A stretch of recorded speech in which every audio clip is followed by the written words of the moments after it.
Welcome everyone to session 3 of Raven's Purge, a campaign for Forbidden Lands by Free League Publishing. Uh, this campaign has been a lot of fun so far, and there has been a lot of suspense, and where we left off was kind of a cliffhanger with many options. Let's kind of talk about what we did last session. So in the first session, we made our way from our small town of Fairview to the village of the Hollows, and none of us had ever been there. We had heard there's a place like a day's journey away. You got to go there, and so we went to the Hollows, and when we got there, we met a man. He was essentially a dwarf named Yawim, who runs the Three Skulls Tavern. But do not call him a dwarf. He no dwarves allowed in there. He has shaved his beard, shaved his head, very colorful sort of fellow. He wants to start some trade between the Hollows and Fairview, and he's more than excited to get something going. Money for all of us. We can all make some money, he says. Well, Vaska met Mrs. Palmer, and she's kind of the village elder, sort of this dowdy old aristocratic sort of woman that's kind of runs the town. She collects the taxes. She sends people out to go and do all the little jobs no one wants to do, like dig the latrines and mend the fences and guard duty and things like that. And she's not real happy with Yawim, and Yawim's not real happy with her. In fact, early on, when we were there, Yawim climbed atop one of the ale-stained tables in the Three Skulls Tavern, sloshing beer from nearby mugs. His face was red, his beard was wild, and his voice cut through the noise like an axe through bone. "Listen up, you mud-footed fools," he cried. "For 300 years we lived like rats in holes. 300 years, hiding behind shutters, trembling when the sun went down, praying the red mist would pass us by." And then he spits onto the table. "And now it's gone. The roads are open, the rivers are open, the world is open. Trade, coin, news, iron, grain, everything our fathers never had and our mothers died without. Opportunity lies beyond these trees for any soul bold enough to take it." And then he jabs a finger eastward towards the center of town. "But what does Mrs. Palmer do? Does she help us seize it? Does she help this village rise? No, the greedy old leech tightens her fist. She taxes my boats, she taxes my barrels, taxes the very river beneath my keel. And when that isn't enough, she drags my men to empty piss buckets and stand guard on rotting walls as if honest traders were her kennel dogs.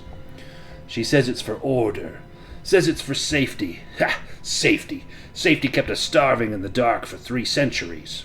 I bring ale, coin, and trade into this rotting hollow, and she would choke it dead before letting common folk prosper. Well, I say the village has bent the knee long enough. The blood mist is gone, and the world belongs to the bold, not to some parchment-counting hag clinging to power. Mark my words, the bailiff's number is up." Well, Mrs. Palmer, she had a different approach when she spoke with Vaska. She went into the other inn in town, the Dead Man's Rest, and she moved stiffly but with purpose. And when she spoke, she looked at all of us and said, "You're outsiders. That makes you useful. I have a task that needs doing, quietly. Agree to help me, and I'll see you paid. Weapons, supplies, food, perhaps even a horse, if your work is done cleanly. The dwarf Yawim has become a danger to this village. He fills heads with dreams of trade and open roads, but every boat he sends down river draws eyes to the Hollows.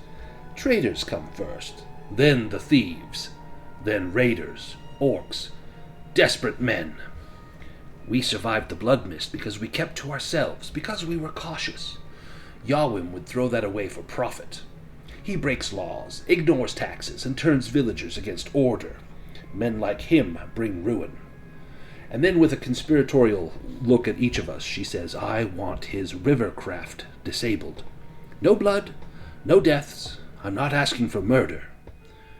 Damage the boats so that they cannot sail. Make it look like misfortune. Do this, and you will have my gratitude, and the gratitude of the village. But understand me, if Yawim is not stopped, This place will bleed for his greed. And so there we have it. Two prominent townspeople set against each other.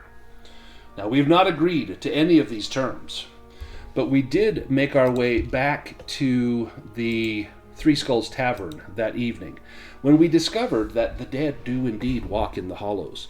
And unless you take all manner of precautions when you're in the hollows, you may run afoul of the dead.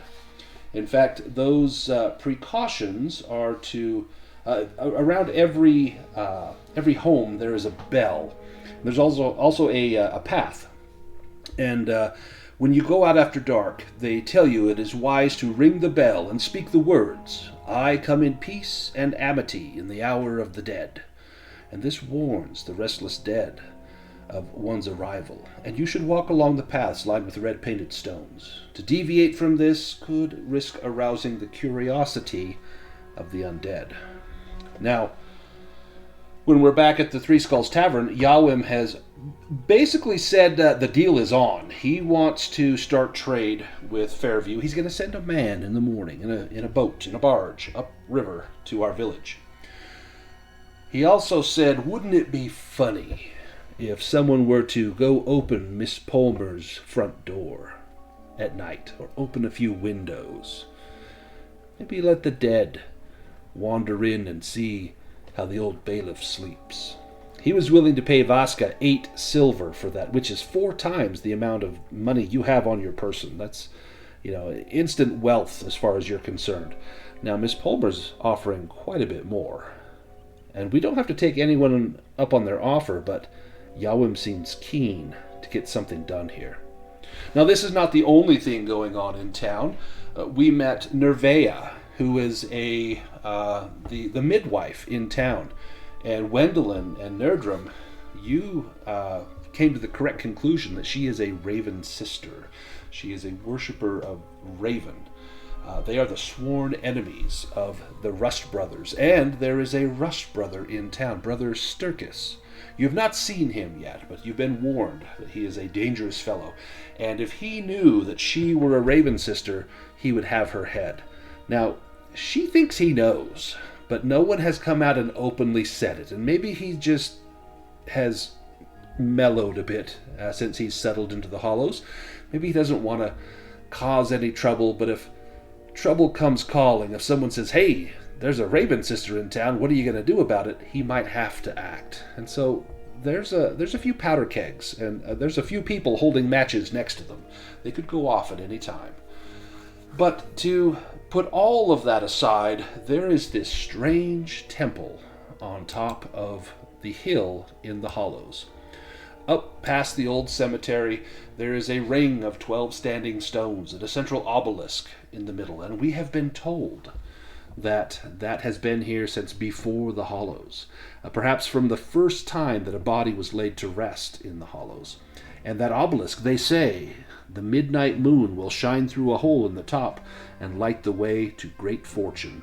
But so far no one in town has ever been brave or stupid enough to put that to the test.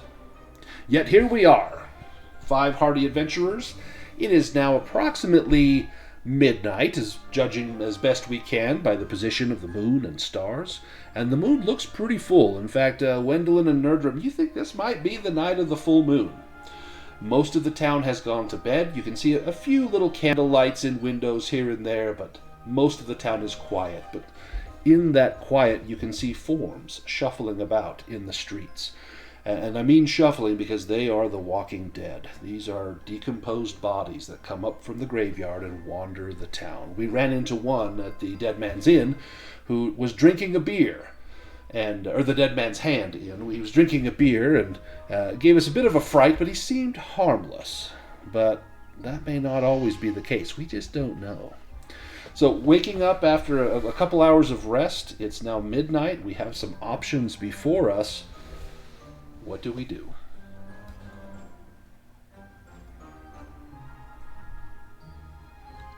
Well, the treasure that perhaps awaits us on top of the hill most intrigues Roderick. Yes, and Yeah. me as well. Who knows what sort of knowledge and power we can find up there?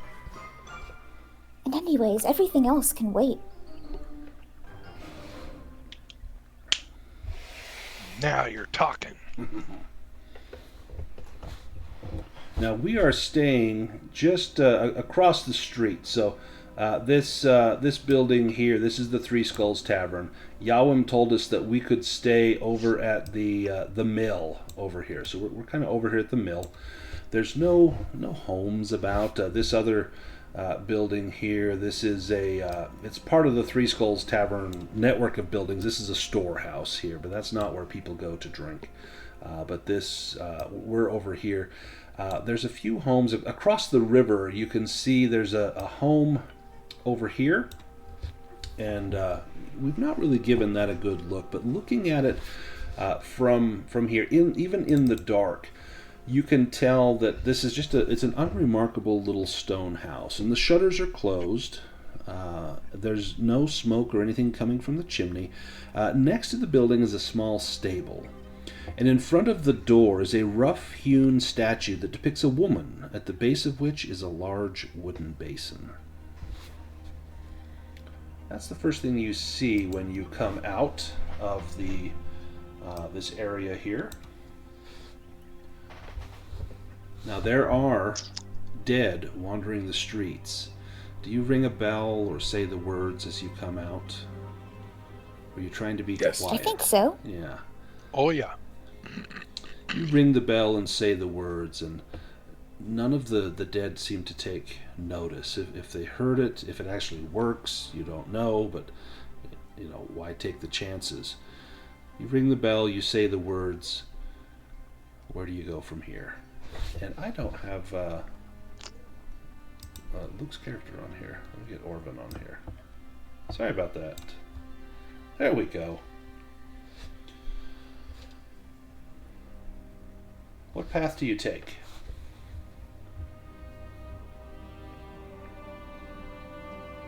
Well, I don't think that we would be terribly out of place, seeing as there are plenty of the undead stumbling around. So perhaps if we were to just make our way to the hill, not any of the townfolk would think it strange. Yeah, and we could do that like innocent whistling thing. Like we're minding our own business. Twiddling your thumbs, hands behind your back, kicking at pebbles. Yeah. Nothing to see here. Straight down that way. Yeah, as you begin moving down that way, are you trying to be sneaky at all, sticking to the shadows, or even trying to mimic the way that the dead are walking? Well, I imagine this place is pretty primitive. I doubt there's street lamps and stuff. No, so nothing of the sort. It should be. Vasca still will fairly do that. easy. Are you trying to hide in the shadows or trying to look like one of the Hide in the undead? shadows. Okay, give me a stealth roll if you would.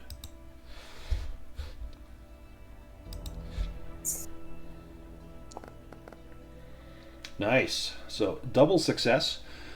You can push your roll. That's how you get willpower. You don't need to because you have succeeded. As you are moving, being a person of your stature, it's pretty easy to hide. You're half the size of this tall guy standing next to you, and with your training, to stick to those shadows and don't walk right down the middle of the road, but hug walls and things like that. As you get up to the spot where you're at now, this chapel here, you may recall seeing that earlier. It's got a pointed roof of painted tiles, and it's built on top of a circle of wooden columns. And the columns, there's carved beautiful reliefs of birds, and the stone floor is covered with dried flowers, a few copper coins, crops, and some animal bones. And this was a place where you had seen symbols of many of the gods carved into this place. And some of those were like whale, as well as the night walker, and a few of the other gods that were. Flow was another one, the god of water that was in this area. There seems to be a shrine dedicated to the gods of nature, perhaps the gods of the village. Up ahead of you is the square, and you can see Miss Palmer's house up here. And the doors are shut. There's no lights on. There's no smoke coming from a chimney. She's likely sound asleep. You continue on past her house? Gwendolyn will. Yeah. As will Vaska. Let me have Nerdrum give me a scout roll. Or, scouting, excuse me. Scouting, there we go. Ooh. So you're looking ahead. You know that there's dogs in this village, and you might alert them. They don't seem to bark at the undead, but you know there's dogs, and you think there's some up here. In fact, the smithy where Roderick worked most of the day. Ooh, ooh, yikes! Oh. Well, you got some willpower. Yeah. So I think you're probably nervous. You're very cautious, and the thought of those dogs has you on edge. The smith over here, he had a dog, as well as this house here. This is the gamekeeper's cabin. He's the one that shot the bear that was lurking around outside the gate last time. And you know he's got a bunch of hunting dogs, and that's going to be a very tricky spot, is negotiating that turn right there. If those dogs catch your scent, everything might be for naught if they start yipping and barking.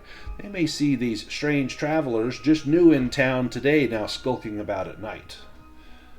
So I think that's what that reflects, is just your fear of that. Do we have any of that bear meat left over we could maybe toss at them? Ooh. Excellent idea. I think one of you took some, was it hands or fingers or ears from some bandits in our first session? I think that was Nerdrum. Oh, yeah, that's true. I do have a hand. Damn.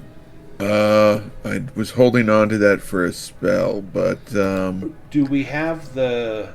But I guess I could use that here if I need it. Does Orvin, or who...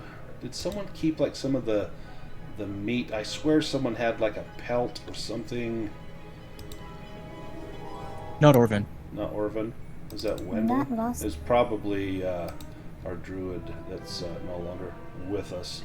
That does sound something a druid would do, Yeah, so I don't think we still have that pelt or anything. Now, you could lower your resource die by 1 and throw some food out there to try and attract the dogs. I will let you do that. My food's already at D6. Yeah, well, I could throw some. I can always stock up on bear pies before we leave. You want to throw some dog meat up there, or not some dog meat, some rations for the dogs up there? Yes. I'll throw some particularly smelly rations over the fence, and just keep in mind that I'll have to make a note to purchase some more of those bear pies before we leave town. I'm going to have you give me an animal handling roll, and you're going to get 2 bonus die on that for having the rations and the wherewithal to do this. If someone is helping you that is maybe trained in animal handling, I'll let them give a bonus. Or if someone else wants to make this roll, they can. You can give them the food, because your animal handling roll is pretty pitiful, Roderick. You would roll 2 dice. I'm a druid. I only have 3, so I don't think most people's animal handling is going to be high. Probably going to be. Yeah, I have no training in this. Well, I only roll with 2 dice, so most people are going to have a better roll than Roderick. So Wendelin will roll with 5 dice. Yeah, she'll do it. So maybe Wendelin, and you can add 2 bonus die to that, Wendelin. Woohoo! And then Roderick, just lower your food supply by one level. Nice. You get a success. Do you want to push that, Wendelin? Nope. Okay. I think you have like 9 willpower, so I don't think you need to. Yeah. You pitch a few... oh, sorry, go ahead. She'll do the old, who's a good boy? Who's a good boy? The gamekeeper comes out, me. No, you hear the dogs stirring. You hear the pull of chains as the dogs come around from behind the house, and they're looking. Their ears are up, tails are up. They are at alert. They haven't started barking yet, but they heard that voice, and the wind is in your favor. And you hold up what Roderick gives you. It's some some salt beef, kind of some dried meat. It's pretty stringy and tough, but dogs don't care. And they see you, and their eyes light up. Your manner of speech and your body language says nothing of harm, just only of friendship, and the dog's tails begin to wag. She will hold her hand up and then put her index finger to her thumb and wave it in front of her and say, "These are not the adventurers you're looking for." The dogs look at one another. Sneak on by. And you leave the food there, and the dogs are quickly gobbling it down. And you manage to bypass them. Now, as you're walking through town, you've got those paths lined with red stones. When you get up here to the hill, there are no such paths. So if that is indeed a method of safety, is to stay on that red stone path, it ends here in the lower parts of town. There's nothing up top of that sort. I think the faster we get up, the better off we'll be. Yes, perhaps we should urge caution and try to do so with some stealth. Agreed. Yeah. Now, Vaska got 2 success die, so I'm going to give a bonus die to Vaska. You can give it to yourself or to someone else as you kind of say, "Hey, you're really loud. Don't step on that." Who do you want to give that bonus die to? Whoever has the lowest. Might be Roderick. I'm not sure. Then I will give it to Roderick. So yeah, Roderick's going to roll 4 dice. Oh, wow. Anybody going to roll lower than 4 for stealth? Gwendolyn rolls 3. 3. All right, then Gwendolyn gets it. All right. Oh, geez, don't push that. Oh my goodness. Unless you want to, Roderick. No, I don't need willpower that bad. Okay. Let me have everybody else go. Roderick, his armor is creaking. His boot scrapes on some loose stones near the bottom there. Gwendolyn is good. Orvin is having a bit of a struggle, as is Vaska. Oh my god.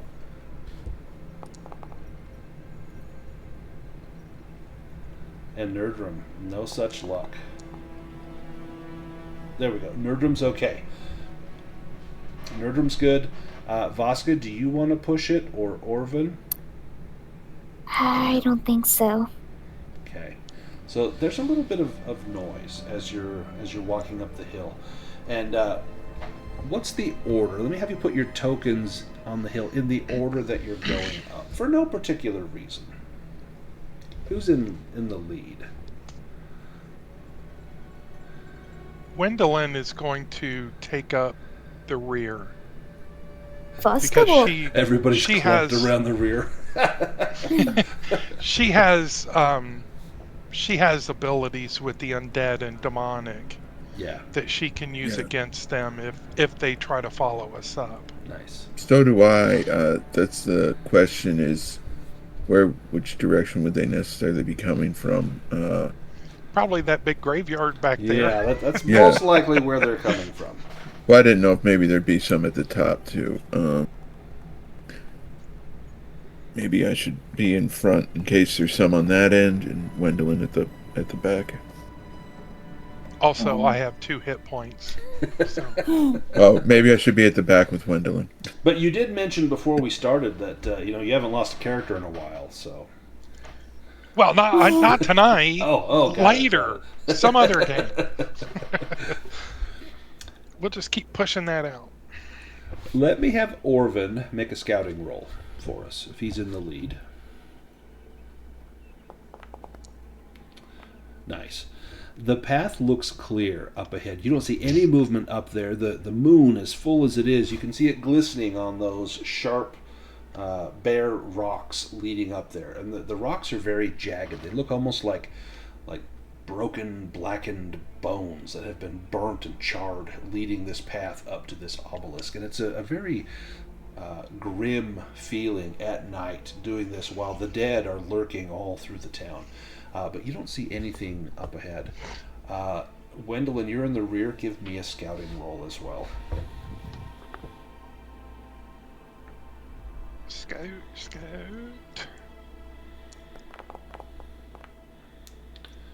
Yeah, I looks will. pretty clear. I will push that one. Oh, let me look to my left. Yeah, so looking to the right towards the cemetery, everything looks fine. But looking to your left, you can see that you have attracted the attention of one of the dead. Now, it's not charging you or anything like that, but it's moving in your direction, kind of weaving back and forth, but it's definitely headed towards you. And it's probably a good maybe 40 to 50 feet away from where it's at. Not enough that it could sprint up and catch you. You don't think these things could sprint even if they tried. But it's heading towards your group. I say we Dead just abilities move do you have? quickly. Yeah. Agreed. I have Purge Undead. Okay. So I've raised the dead so I could take control of it. Oh, that sounds much better than hurting it. So yours is sort of, I guess, like turn undead, where it makes it run away or something. No, Or it just causes damage. Oh, okay. Let me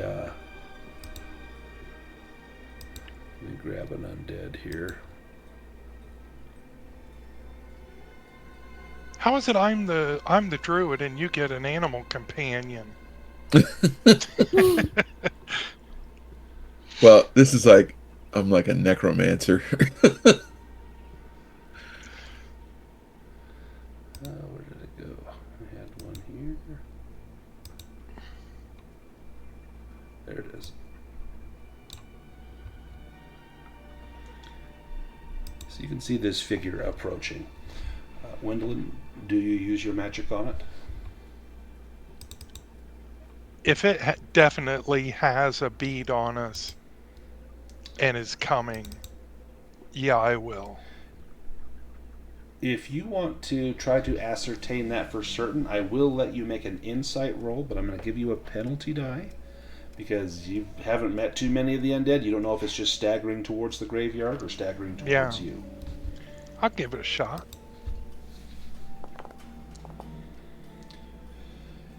You've probably upset people before. When you upset them, they tend to come at you hollering, saying, "Hey, stop that! Quit telling that same story over and over again." This one doesn't look like that, but it also is facing you. And as you start to move, he turns and continues to face you. He's got a bead on you, Gwendolyn. I think I will, as we move up, if he continues to follow, I might. He's about 15 feet away at this point, and the most disturbing thing is you would expect to hear breathing. You can hear all of your companions breathing, especially a little heavily as they begin to ascend the hill. There's no sounds of breath, no raspy breath sounds, no leathery lungs slapping inside of a rib cage, nothing like that. It is just silent, almost like a dream as this thing moves towards you. All you hear is the scuffling of its feet. And as it gets closer, its arms begin to reach out towards you like it's trying to grasp you. And it's still not at arm's length, but it's very near. Do we Okay, just want to run. Oh, yeah. I think we should just run up there Agreed. because I don't want to start a commotion in the street here. It's a zombie or something. Surely we can outrun it. Oh yeah, it's very slow, and so you encourage Vaska and Nerdrum, like let's go, and you guys bolt and charge up the hill. The zombie stops at the base of the trail and looks up the hill, and it's looking at you, and it pauses for a few moments as though deciding what to do, and then it turns and walks back into town. Get. Now, up at the top of the hill, you see the overgrown remains of a circular stone foundation. There are 12 pillars placed along the edge of the foundation that stretch like ugly teeth towards the sky. There's a crumbling obelisk with a hole near the top that stands in the middle of the circle, and an ominous feeling hangs over this place. Wendelin, you and Nerdrum were told that this temple was dedicated to the god Worm, and this site exudes ages long past, and most of the villagers say don't go up here. So of course your first night here you go up here. There is some text carved into the obelisk. You can feel it with your hand as you touch it. You can't quite read it. You don't have quite enough light with the moonlight. You think you can maybe make it out.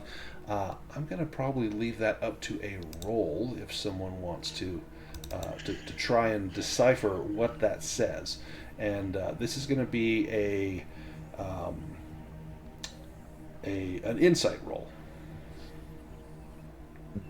6 insight. Ooh, that's pretty good. Yeah.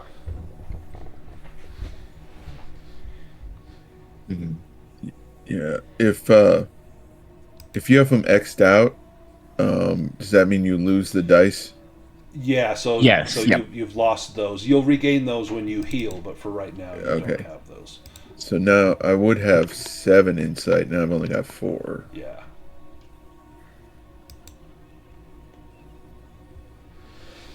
Does Orvin do his best to try and read that? Now, anyone that uses magic as well, if you wanted to do any spells like sense magic or something up here, you certainly could. Interesting. Yeah, Orvin will try to understand that. He might use sense magic too. I think every wizard has that, right? Yes. Yep, it's a general magic spell. So with your insight, you can make out many of the words. It's written in the common language, which hasn't really changed from over the past several hundred years. And it says, let me copy and paste it into the chat. It says, the road to Nepola's last resting place is shown at the midnight hour of the full moon. Now, there's a few clouds up in the sky. You can see the glow of the moon behind them. You think just within a few moments the moon should come into view. And now that you're up here, perhaps you'll see where it shines to.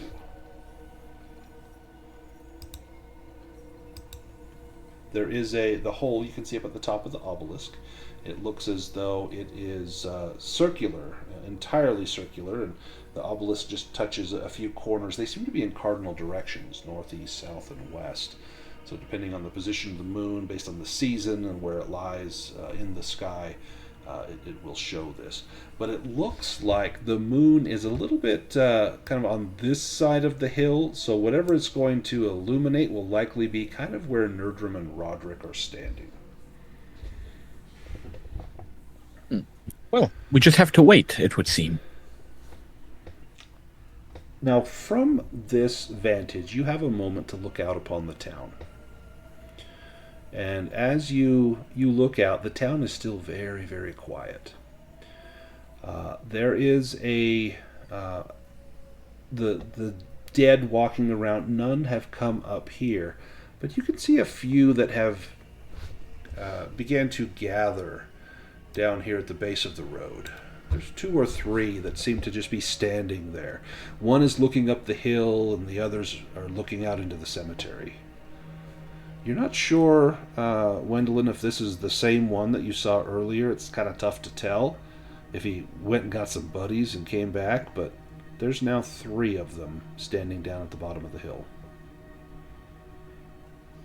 Oh, I don't like this. The clouds begin to slowly part, and the moon lights up over the obelisk, and then you see a mote of moonlight shining down through that hole, striking the ground in a spot right here next to Roderick. There's a large stone that is recessed in the greenery of the hillock, And as Roderick begins to look to see where the light is shining, you notice that the rock is hewn into the likeness of a gate. There is no handle, just a huge stone gate. You'll have to move this. But behind that lies whatever you hope to find up here.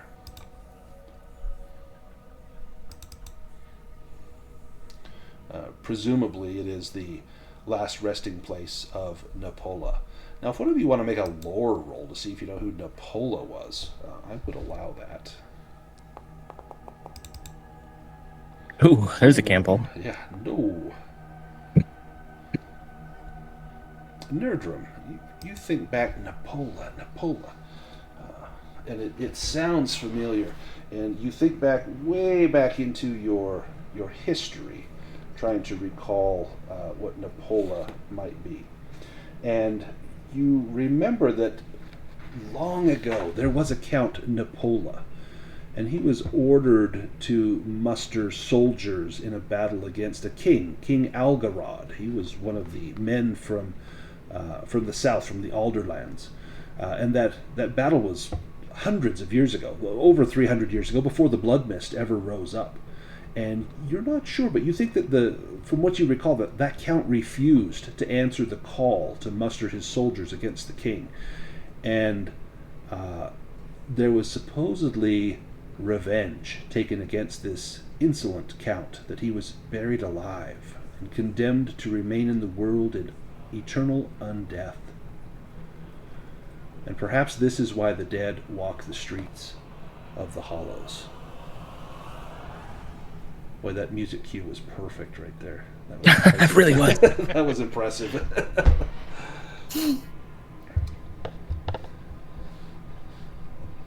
Now, Roderick, looking at this stone, you think it could be moved. It's going to take, there's room that up to 3 people could try to move this. If you have a crowbar or something similar, some sort of tool, that might help. But if not, just the strength of your backs and legs could do this. It's perched kind of on the edge of the hill. You know that if you somehow fumble this, that stone may roll down the hill into the village. And darn it if that's not really close to Miss Palmer's house.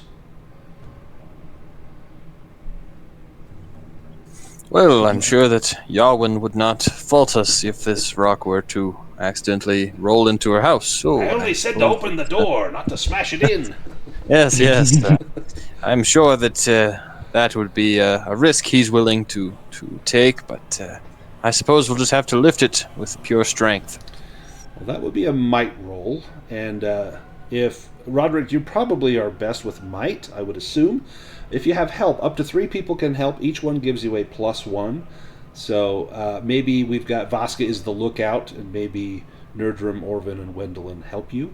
So you could make that might roll with a +3. Now, do you have any sort of tool that you might use, a shovel or a pick or a crowbar or anything like that? You could use the gear bonus. No, I don't believe that I have much in the way of gear. You just spit on your hands, rub a little dirt on them. Go ahead and give that Was- roll. Let's see. Ooh.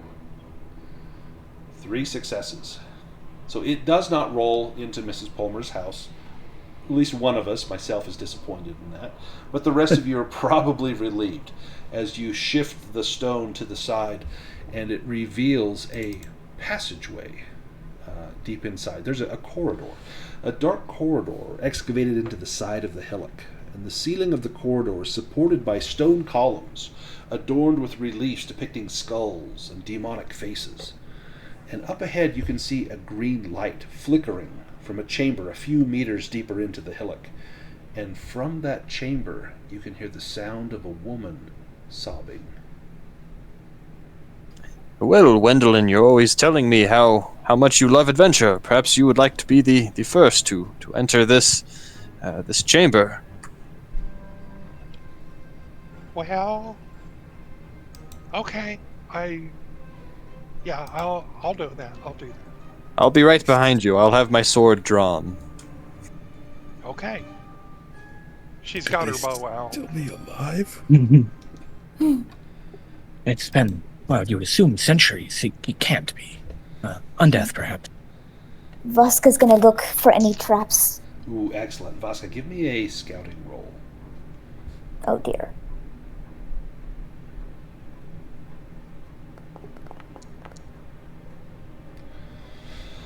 I will push that. Yeah, you don't see any at first. Now, do any of you have a light source that you use? Oh, excellent. Well done.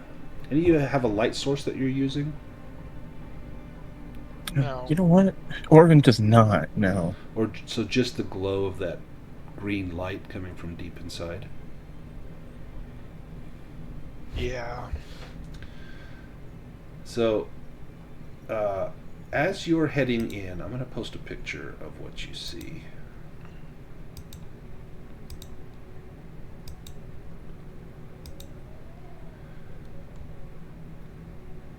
The corridor ends in a circular chamber about 6 meters wide. Standing sarcophagi hewn from rock are placed in 3 alcoves. The sarcophagus opposite the entrance of the chamber is adorned with reliefs. The ones to the right and left are smooth, and the left one is considerably smaller than the others and most likely belongs to a deceased child or perhaps a halfling. In the middle of the chamber is a brazier in which burns a green fire. At the base of the smaller sarcophagus, on the dusty stone floor, sits a woman dressed in a dress of black and blue. Her figure is semi-transparent and flickers slightly in the green glow from the brazier. She sobs and murmurs softly in an incomprehensible language. She does not seem to have taken notice of any of you. I will approach her, Gwendolyn will, and she will speak softly, and she will say, "What causes you such sorrow, my lady?" Give me a roll. She's from the country. She doesn't know how to talk. Give me a roll for this. This will be, I'll let you choose. I'm inclined to say performance, but I will let you choose manipulation if you like. They're both the same. Okay. That was the wrong one. So, do you want to you want to push that one? Yeah, definitely. Oh, nice. Oh, With an extra success. Tell me again exactly what you ask her, what words you use. what causes you such great sorrow, my lady? She turns, and you can see through her flesh.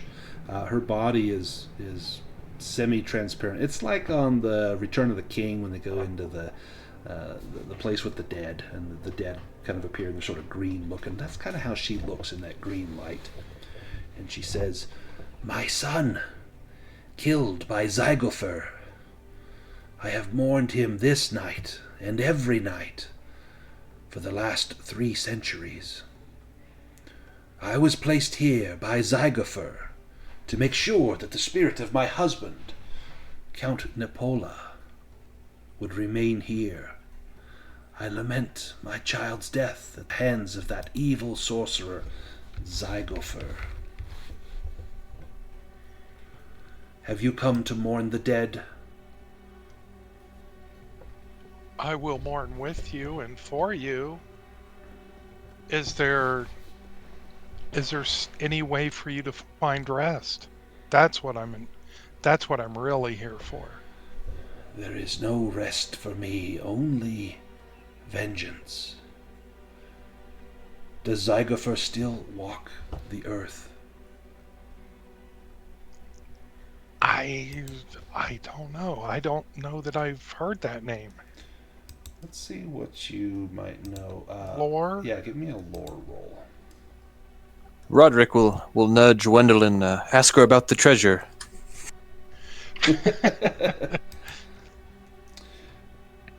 Zygofer.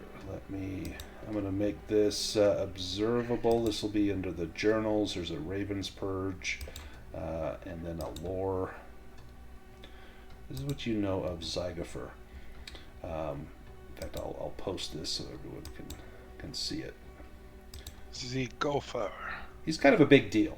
So, Oh yeah. a while ago, hundreds of years ago, King Algamar fell in battle against Asleen in Alderland. Alderland is the land to the south.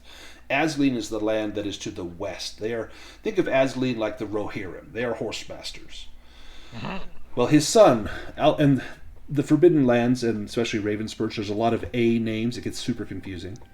So Algamar in Alderland fought the Asleen, and his son Alvagard ruled after signing a shameful peace with Asleen. When the Rust Church came back with tales of Ravenland, Alvagard took notice. This time 7,000 men went north, and with them went a frailer sorcerer, Zygofer, the Whisperer. Descended from elves, he felt his birthright was in Ravenland. He believed the Raven sisters' betrayal had robbed him of his heritage, and within 3 days they retook the lands up to Alderstone. The king's banners were raised where the Rust Church once conquered. About 8 years later, a delegation of elven spring, these are offspring of elves, and as are frailers. So frailers I think take more to like the human side, like a half-elf, more to the human side of the elves, and the elven spring take more to the elven side. A delegation of elven spring joined the dwarven diplomats to speak to the Alderlanders about old promises and the ancient compact between men and dwarves and elves, and among them was an elven spring named Martia.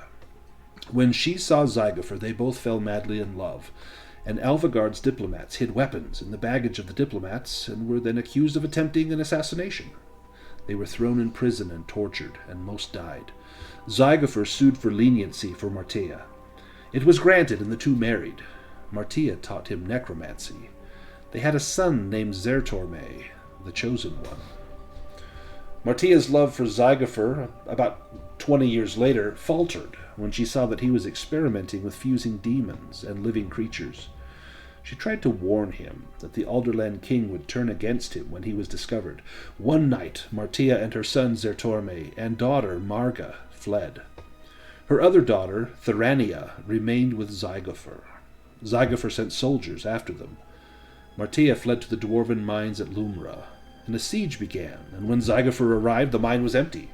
Soldiers who approached were grabbed by tentacles and dragged inside. Zygofer concluded, via communication at the Nexus, which is a place where he communicated with demons, that his daughter Marga had fused with a demon. The fate of Martia and Zertorme was unknown. Well, nearly 20 years later, Zygofer said there would be only peace when elves, dwarves, and orcs were driven into the sea and exterminated. Malformed creatures, never before seen, marched with Zygofer. Thus began the Fourth Alder War, when Algarod went to the Ravenland with a great army to bring Zygofer to justice. And 2 years later, Zygofer opened the Nexus to the demons. Even though he couldn't control them all, Algarod's army was destroyed to the last man. Algarod was taken by his guard to Alderstone, where he was captured. So Zygofer, he's like this big bad guy from history that you've heard that name, but it's like the boogeyman. And here this ghost is telling you Zygofer did this. He's responsible for what happened to my husband and my child. And she wants vengeance. As Raven is my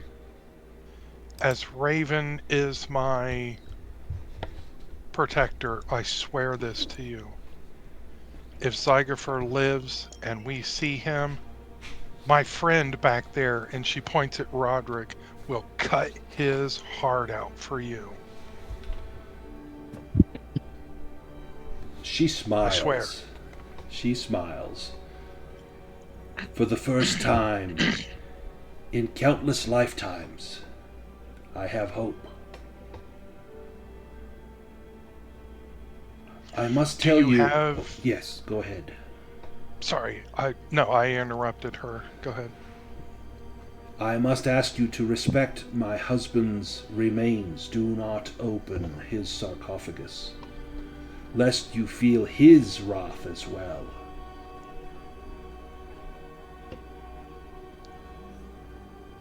Of course. Do you have any desire for me to attempt to speak with any of the dead? I wish very much to speak with my husband, but he is locked in that box.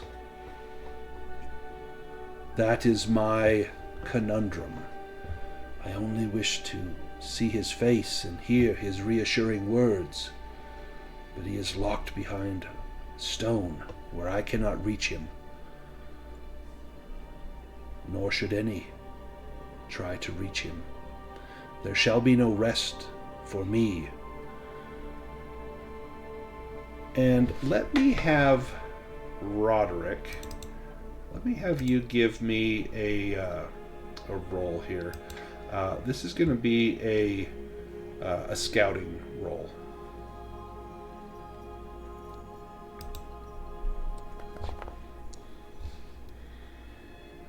You're not sure, but you think you might hear scratching sounds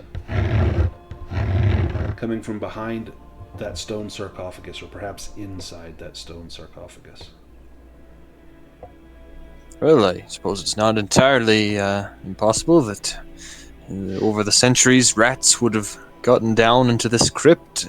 Certainly that's possible, but then again, I have seen the undead walk at night here, so perhaps these undead, or rather these dead, are also under whatever sort of power allows the dead of this town to walk at night. Do you say this out loud?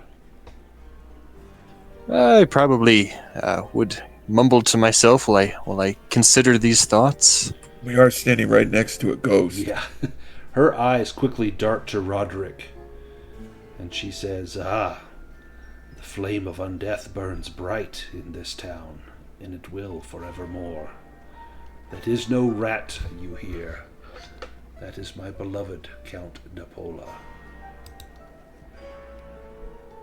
Yeah, what's up with the undead around here? What keeps them coming back?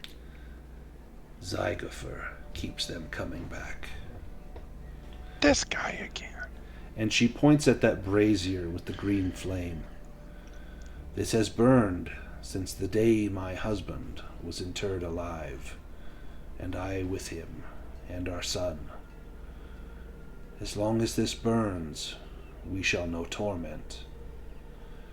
Should this flame be extinguished, I can only imagine what terrible calamity would befall the populace below. Well, let's not do that.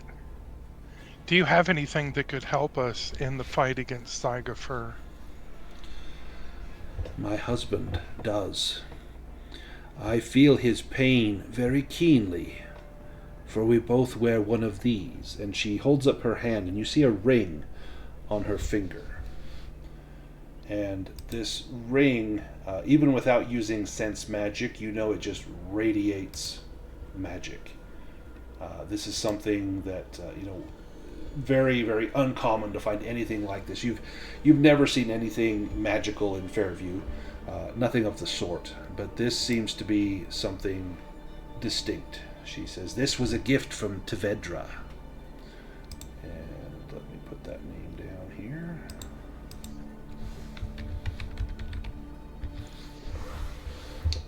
Well, that's a very nice ring, but I've heard that money, gold, silver, that seems to help as well. Let me have Orvin make a lore roll.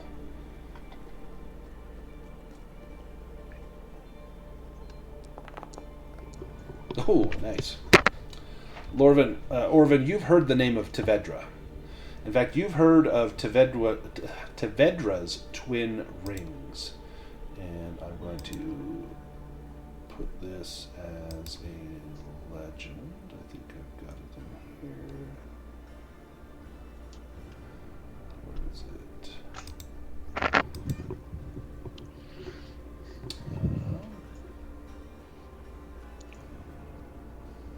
There it is. This will appear in the journals, but it's going to be not in Raven's Purge. This is from the Game Master Guide. Under Legends is Tevedra's Twin Rings. And I'll post it here so you guys can see it. So, Orvin, you've heard of the name of Tevedra, and you know that it is said that the witch Tevedra was so smitten with Hinrek of Falender that she gifted him with a ring that would protect him in the wars against the Alderlanders. And she wore an identical ring herself and claimed that her love would protect him even when they couldn't be together. Captain Hinrich found himself able to absorb more cuts and hits in the field, just as she had said. But when he eventually badly wounded, despite the ring, he journeyed home to rest and heal. To his sorrow and despair, he found that Tevedra had died.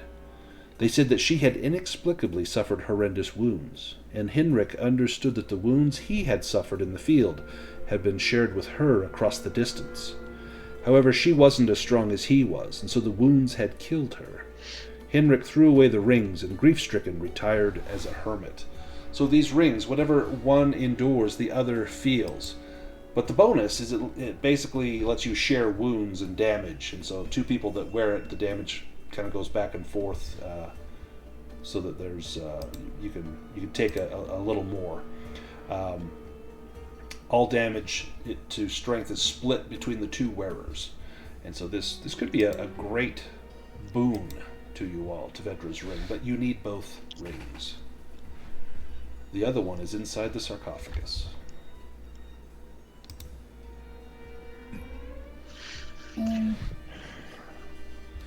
And I assume the sun is in the little sarcophagus? Do you ask her that? Yes. She takes a step and holds her arms out. Do not touch, my son. Of course not. But would you care to speak with him? I can speak with the dead. Yes. I want that very much. Can you speak with my husband through the stone? Possibly, but only I can speak with him. We speak through my mind. But he could tell you secrets or pass on information and knowledge? Possibly I could try. What do you need from me or him?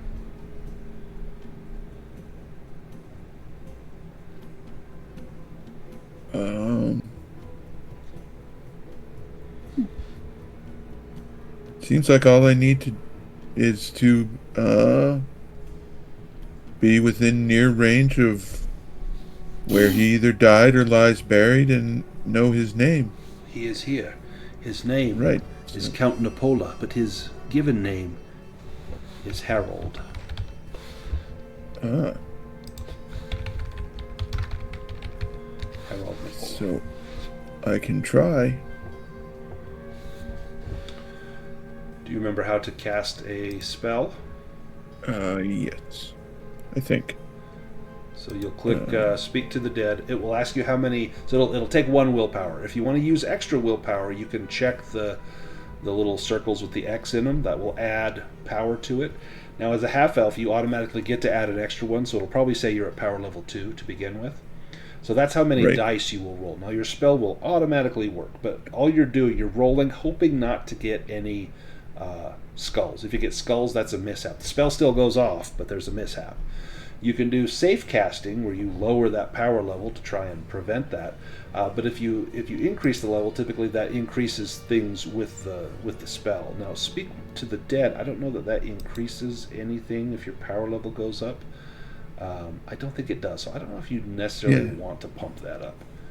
Doesn't look like it. So I'm wondering if I should I do safe casting? Might not be a bad idea. Okay, so would I set that to safe casting 2 then? So if you do, come on, there we go.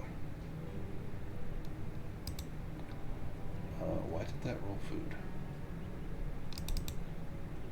That is weird.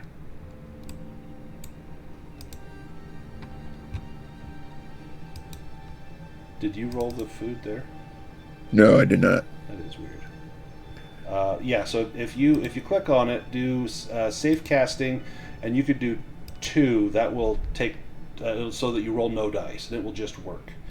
It'll just work. Yep. I Okay. think it still costs you a willpower, but it will just work without rolling any dice. Right. Okay. Yeah, I don't want to be sent into an alternate dimension right now. Yeah, probably for the best. Okay. Nice. As you cast the spell, something happens. Now, look at your spell description. Look at the very last sentence. Wait. Hold on. I can pull it up if you like. Speak to the dead.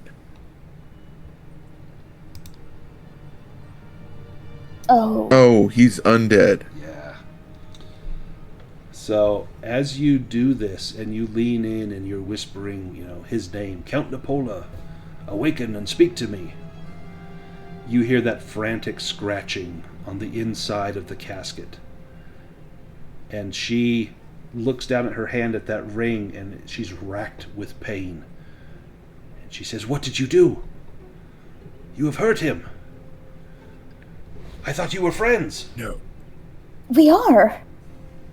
Why have you done this? He The spell hurts. must have gone wrong. No. I guess I misunderstood something. It has not gone wrong. You've been sent by them down below, have you not? Who? No. We truly haven't. Let me grab Countess Ursula. I'm going to put her here on the map. The grab this. She is going to strike. Oh well, she's undead. Go I ahead have no and qualms about killing the undead. everyone can draw a card. If you go to the two crossed swords in the right-hand toolbar, you'll see a hand of cards next to your name. You can draw a card. Damn. Sorry. It's excellent. Great try. Like, super great idea. I was going to let it work, and then I reread the spell, and I read that last line. Yeah. Like, oh, yeah. Yeah, I guess I didn't. I've been reading so many different spells, trying Right. to remember everything, and I totally slipped over that. Gwendolyn, you're up first. She stands, and that green flame in the brazier roars up to life as she holds out her hands, ready to strike at Nerdrum.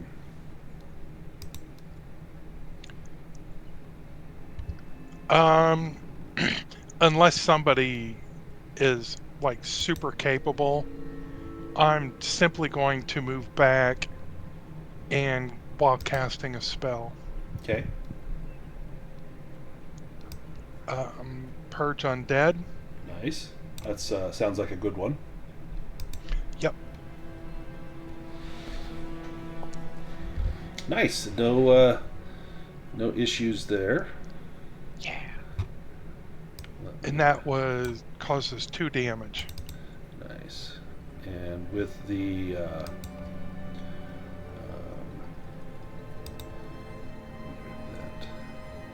And that's to strength. yep. Mark that off. Nice. Excellent. And she recoils when you strike her. And you expect that your spell would do 2 points of damage. She seems to take about half of that. And when that happens, the Count Nepola inside the sarcophagus lets out a howl of pain. And he bursts out. Yeah, he bursts out too. Ooh, and he goes next. Roderick is, excuse me, not Roderick. Nerdrum is still pretty close to his casket. I would assume maybe backed up a little bit. As he bursts out of there, he's going to attack. Now, let me give him that point of damage because they get shared with the ring. And he gets a random attack, so we'll roll a random attack here. Ooh. Ooh. Oh, Ooh. The ghost What lunges at Nerdrum and strikes him with great force. You suffer an attack using 8 base dice and weapon damage 2. This is blunt force. If you're hit, you are thrown to near distance and you end up prone. So you will actually take... Wow, is that 4 points of damage? Yeah, I got 3 successes. So that is 4 points of damage to Nerdrum's strength. okay. I get to. Do I roll my armor then? Yeah. Yep. So on your gear, you can click on your studded leather.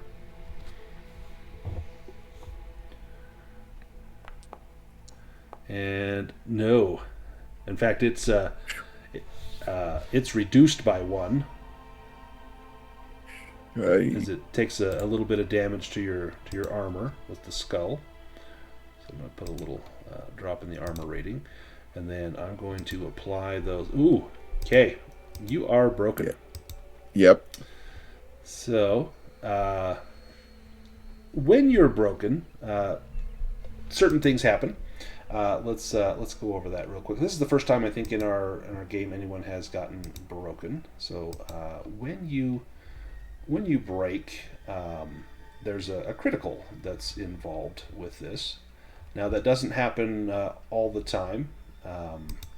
Like if you can push yourself and break yourself from pushing, but it's not always the. But you don't take a critical then. You just take a critical if you're hit by something like this.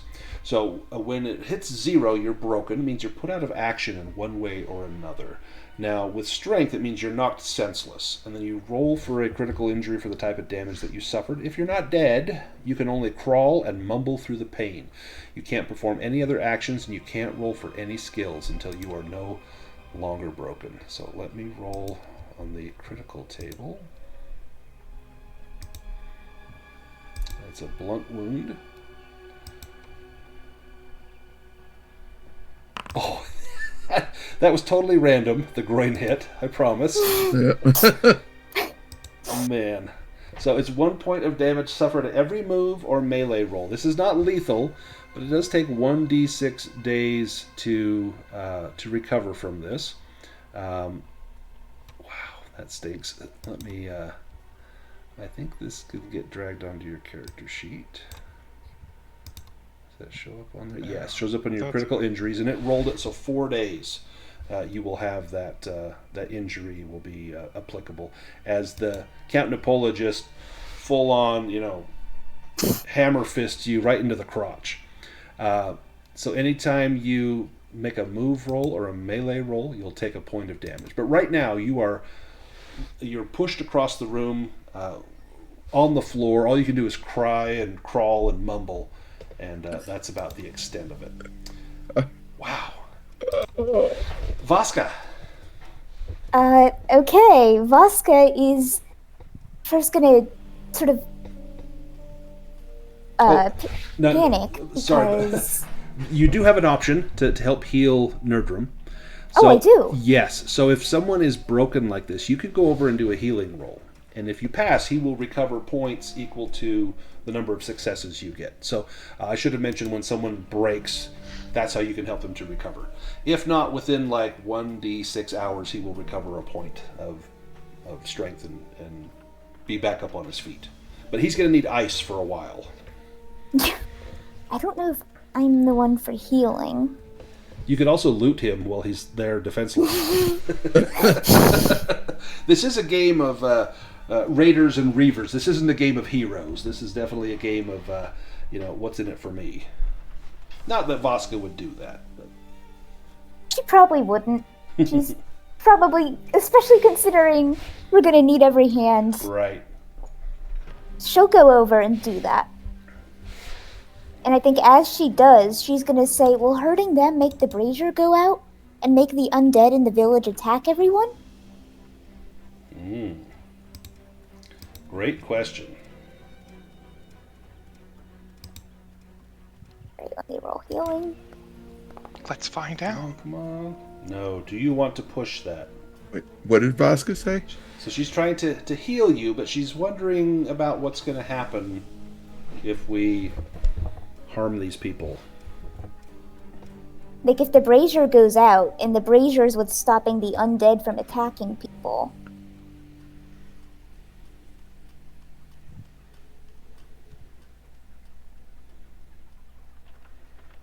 I so want to add something to what you just said, but I'm not going to, because I'm going to let you guys kind of work out what stuff means and what's happening. But you are like tiptoeing on a big thing. Do you want to push that healing roll? Yes. Sorry. Maybe the brazier, or I guess I shouldn't talk since I'm. You can only mumble. Yeah. Roderick. Yes, just follow the blur. Roderick's halfway down the hill. Where'd he go? Well, but perhaps we should discuss the possibility of fleeing, as I'm not sure what chance we stand against these undead.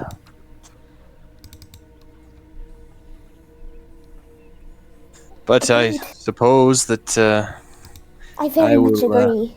Yes, I will stay near the exit. Is anyone close enough that I could hit them while staying near to the exit? Yeah, you could absolutely hit Count Nepola. Right, I might... oh, sorry, go ahead. And I was just going to say, we do need to get Nerdrum up if we flee. Yes. Well, I will perhaps say, as I prepare to engage this undead with my sword, that we should make for the exit.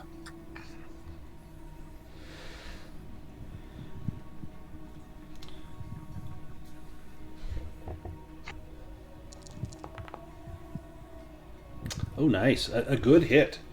2 successes that would do 3 damage. Your sword passes right through him. Okay, well, we got a good story out of this, and, we saw what was in here, so let's go. It will take something Yes. magical or some other means to damage them. Now, Wendelin's spell worked, absolutely, but your swords are no use here, unless you have a magical one, which you do not. Well, I will begin backing out. Was he is he like a ghost too, not like a body? He is a body. He has a corporeal form, but the blade, as it swings through, it just passes through like he's made of fog, and then you see him retake his shape. He has a bronze crown on his head, and that bronze has no patina on it. It has not tarnished in the hundreds of years that he's been here. Countess Ursula. Let me see what she... Well, let me decide who she goes after. I'm inclined to say Wendelin. So I did not have a chance to put my random targeting thing in here. I wish I had. I'll have it ready for next time. I know. So I'm going to do 1 is Wendelin, 2 is Roderick, 3 is Orvin, and 4 is Vasca. Ooh, it's Wendelin, which makes sense. And Countess Ursula attacks. Oof, okay. The ghost lunges at Wendelin and strikes you with great force. You suffer an attack, just like the other one. You're thrown a near distance and end up prone. So, Wendelin, do you have any armor? Is it in your gear? I do. You do. If you want to probably use your armor here. You need to get a success or you will be broken as well. Oh, you get it. You take 1 damage. Well, in fact, how does this, I can't remember if we ever figured this out, so I'm sorry, but does rolling a success negate their success, and in that case, wouldn't it be no damage, or does it just do 1 damage? Yes, you are correct. Yes, you are correct. Sorry, it negates that success. Yes. Thank you. So, no damage. Your armor absorbs the blow, but you are thrown across the room and laid prone. Wow, thank you, Luke. You're like the anti-Reese who only remembers the The bad rules that go things. against us. Actually, I think he just broke his leg there. Orvin, you're up.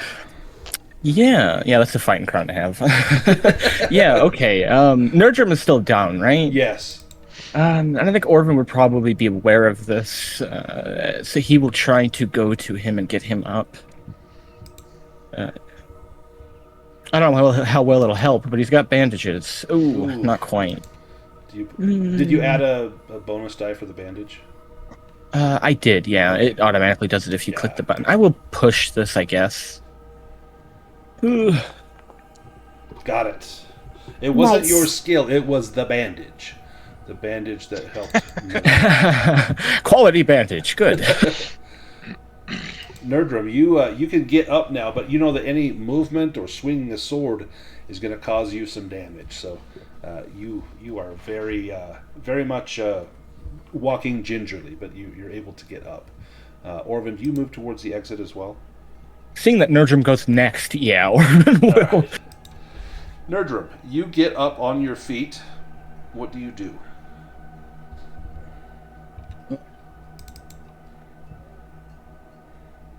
So I can walk though? You can, yep. If you have to run, especially in combat, I might have you make a movement roll, but you can walk. Now, do you have any spells? Do you want to throw a spell at these people? Well, I kind of did, but I didn't know if it would work, so I kind of felt like it might just be a waste and it would get me killed. What spell are you thinking? Well, I wondered if Raise the Dead would actually work and I could take over Nepola.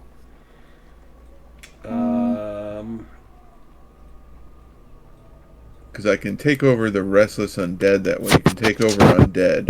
Oh, Yeah. like you can hijack them. Wow. Yeah.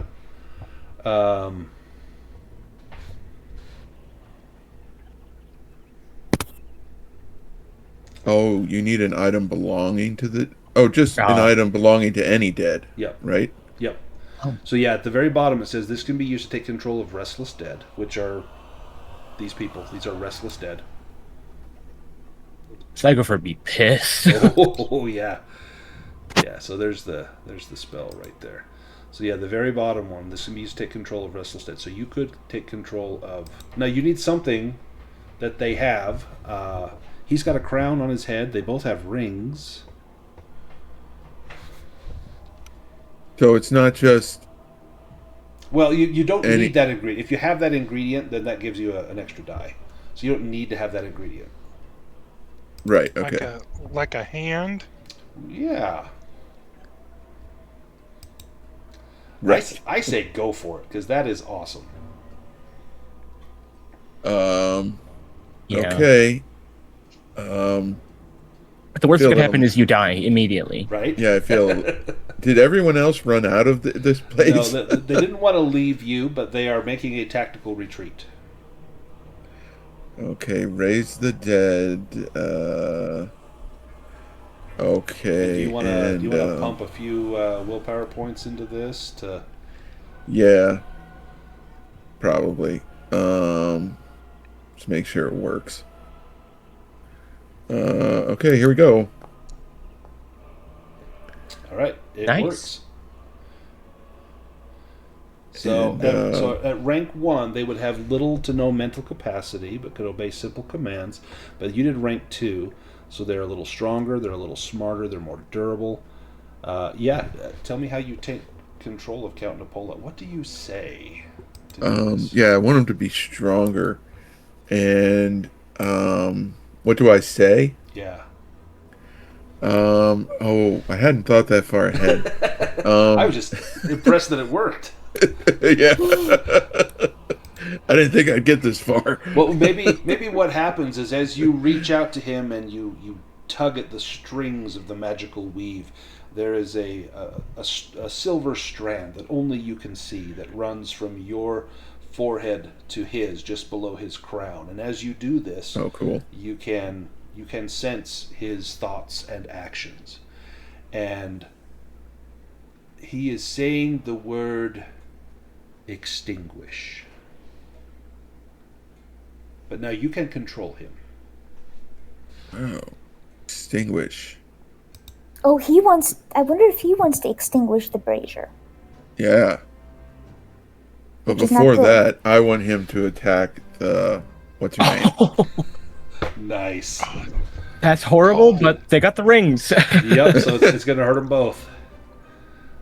All right, on Cold-blooded. his next turn, he will attack Ursula. Okay, and I'm going to move as far as I possibly can to get away from Ursula. So it does take in this game, there's slow actions and fast actions. It does take a fast action to get up, and then your slow yeah, action was the okay. spell. So you maybe take a step back. Yeah. Gwendolyn, you're up next.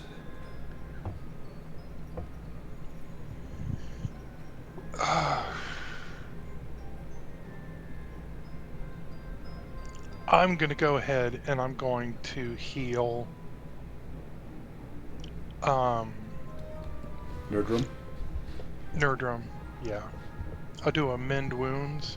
Nice. Thank you. And Teamwork. I am going to tell him... Oh, nice. Damn. Oh, God. Okay. So this Thank you. So this that was a immediately little much. Yeah, this immediately heals a critical injury. So your groin feels wonderful. This doesn't regrow lost limbs, but this also heals those wounds. So let me fix your crit is no longer there. I'm going to tell him, too, when he's doing that... I think I've got control of Nepola, but he said something in my mind about the flame, the brazier. I think we need to put it out. So we can do that in the future. I wanted him to at least get one hit on Ursula, just for kicks. It's his turn, and he looks at his wife. I'm sorry, my dear, as he lunges at her, striking her for 3 points of damage. Now, she does have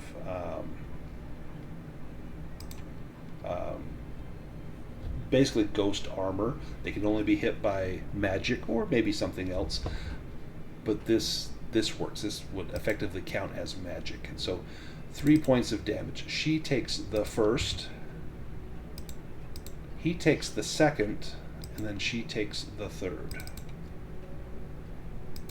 And they both cry out in pain as they both feel that shared pain tied through their rings. Vasca, you're up next. So we're leaving, right? Yeah, we should hit the...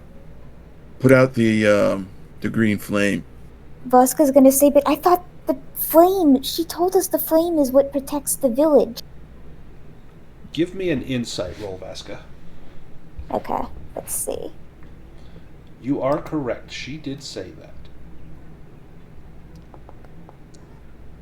I will push it. Just probably won't work, but... You Oh. got it. You get the sense that when she was talking to you, she may have not been telling you the whole truth. Maybe maybe there's some part of her story that she was holding back or had changed.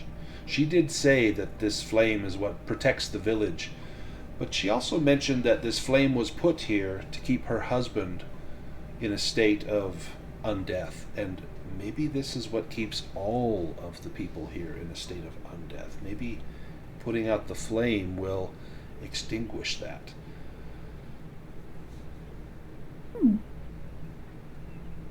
I think she'll say that. And then... probably make for the exit. Okay. So it's just a few feet to get out into the moonlight. And so if you're the first one out, you see that night air. And give me a scouting roll as you make it out there.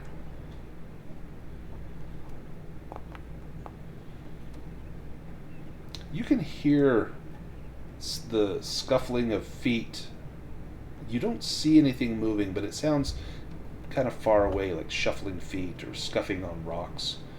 You don't think you're alone up here. Okay. That is not good. Not good. Let's go to Roderick. Well, I'm going to make for the exit. You pass Vasca as she comes out, and she's looking left and right, clearly on alert. And give me a scouting roll as well, Roderick.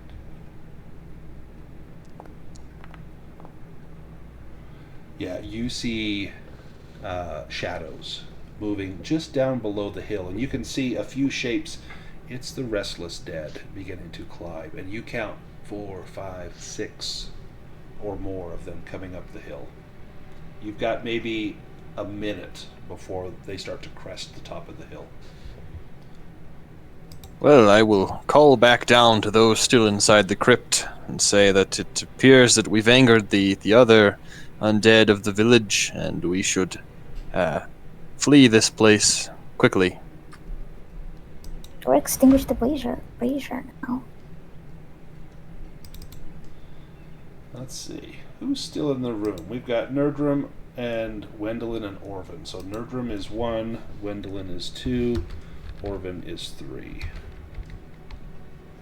And I'm going to say 4 is Nepola. That is Orvin. Damn it.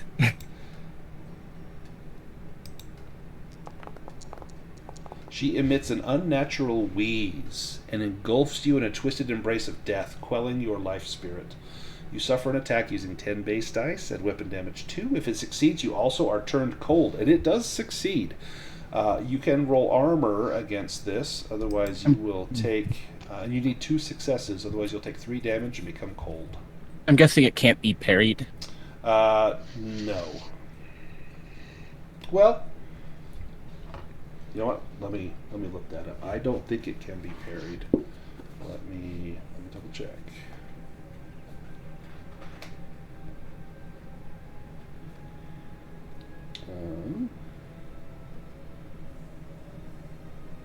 No, so undead aren't like normal monsters. So they the rules for monsters don't apply to undead. So this can be parried. You can? Yes. Okay, because I just have the defender perk, so obviously that's worth trying every round.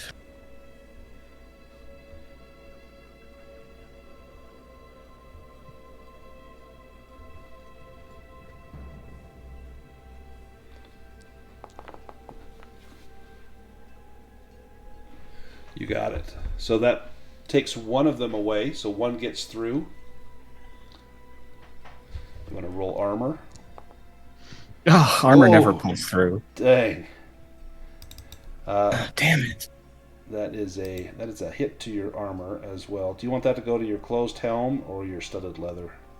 They're both pretty useless. Probably the studded leather, because I'm going to replace that as soon as possible. Yeah. Okay. And then you are going to be hit for 2 damage, plus you'll be made cold. So I'm going to take that out of your strength, and I'm going to check the cold box.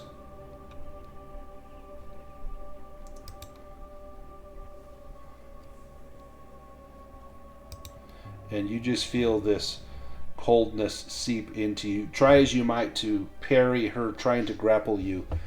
She falls over you like night, and everything goes ice cold. Orvin, you're up. Yeah, I suppose he's shivering from the cold now. Teeth chattering, absolutely. He still cries out, Zygophor's will, it must be undone, and he's moving for the brazier. I think maybe he says, try to keep her busy to nurture him if he can, but just trying to get to that brazier. Yeah, give me a move roll, and you can add a bonus die.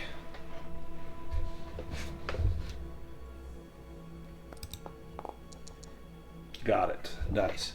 Yeah, you move over to the brazier with your fast action would be to move over there. With your slow action, you could try and extinguish it. How do you propose to put it out? Looks like there's some coals in there, but you know this can't be normal fuel. Yeah. Yeah, he wouldn't. Well, I mean, would he know anything about that? It's not normal. Could it be magical? It could be. You do have a water skin, if you think that might put it out. I was just gonna like kick it or something, but Yeah, you could also that kick might it be if you smarter. like. I don't know. You can make a might roll and kick it, and if you can, Well, your strength is taking a hit. So yeah, I was gonna say he would have done that recently, Yeah. but I don't think that's quite the plan. I think, yeah, maybe just dumping some water on it's worth a try. I would have you empty your water. Your water would drop from D12 all the way to nothing if you want to do Yeah, that. he'll slash the water skin open and just dump the whole thing in there. Perfect. You slash the water skin. It falls onto the brazier, and a big cloud, big plume of steam rises up, and the embers are still glowing. It's sputtering, trying to come to life, but it seems to have weakened slightly. Now, unknown to Vasca and Roderick outside that this happened, you see the undead climbing the steps begin to falter. They halt and take a few steps backwards, almost struggling on their feet, and then they begin to march forwards again. You don't know what caused that, but you see them all of a sudden, they sort of, they're stuttering a little bit. There's, frame rate issues with those. It's not quite out Orvin, but it's pretty close. You think you're going to have to kick this thing over. Nerdrum, you're up. I guess I'd move over to help with the brazier, either by more water or kicking it over. Whatever we'll do, whatever will help. Would more water help? It 'Cause looks I have like plenty of water. It looks like water's probably not going to do it. You think you're going to have to kick it over. Okay, I'll So try it'll to kick it over. Be a might roll. Okay, here we go. Come on. Oh. Mm. I will push. Come on. Yes. Nice. Got it. Nice. When you kick over the brazier, the coals hit the ground, and instantly, as soon as they leave the bowl of the brazier, the coals go out.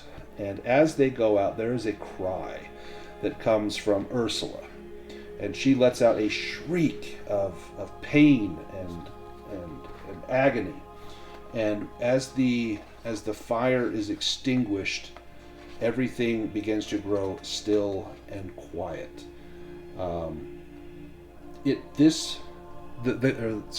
Count stands and looks at each of you and says, "You have undone what Zygofer has done.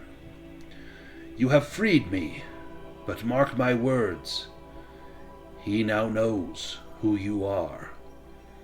He will come for you.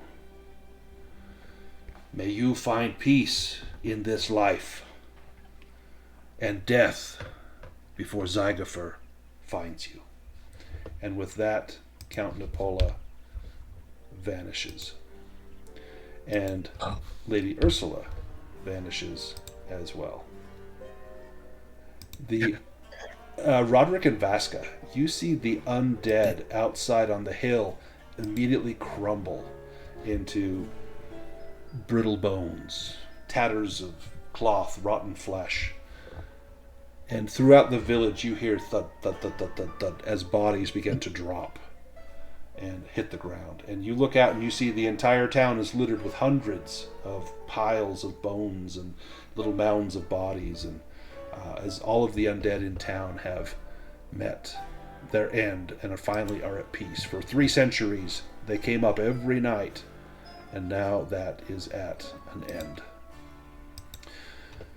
When the Count falls, his the stuff that he's carrying, his crown, falls as well, as does the rings fall off of their fingers.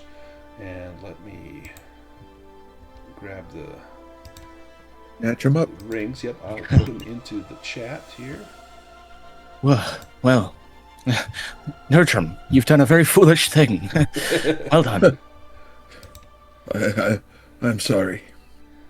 No, I just mean to say that the ghost speaks true. You are a hunted man now, but it was a good thing. We've done a good thing today. I think we're all hunted. Oh yes. One does not oppose Zygofer lightly. Hopefully we'll die long before he finds us. Hopefully. I'm just rolling some dice. I wonder why. So you find a couple of treasures. You find a comb that was in Ursula's pocket. This is silver set with sapphires. This is worth 11 gold. This thing is like you could buy a house and a farm with 11 gold. You also find the silver circlet that Count Nepola was wearing. That is worth 1 gold. So you got 12 gold worth of loot. Do you open the boy's casket and loot that as well? Oh, Orvin does. Yeah. Nice. We made it this will far. need it. We will need well. what we can get. Yes. This is Whatever silver. that is. There's a little rattle that's worth about 2 silver in here.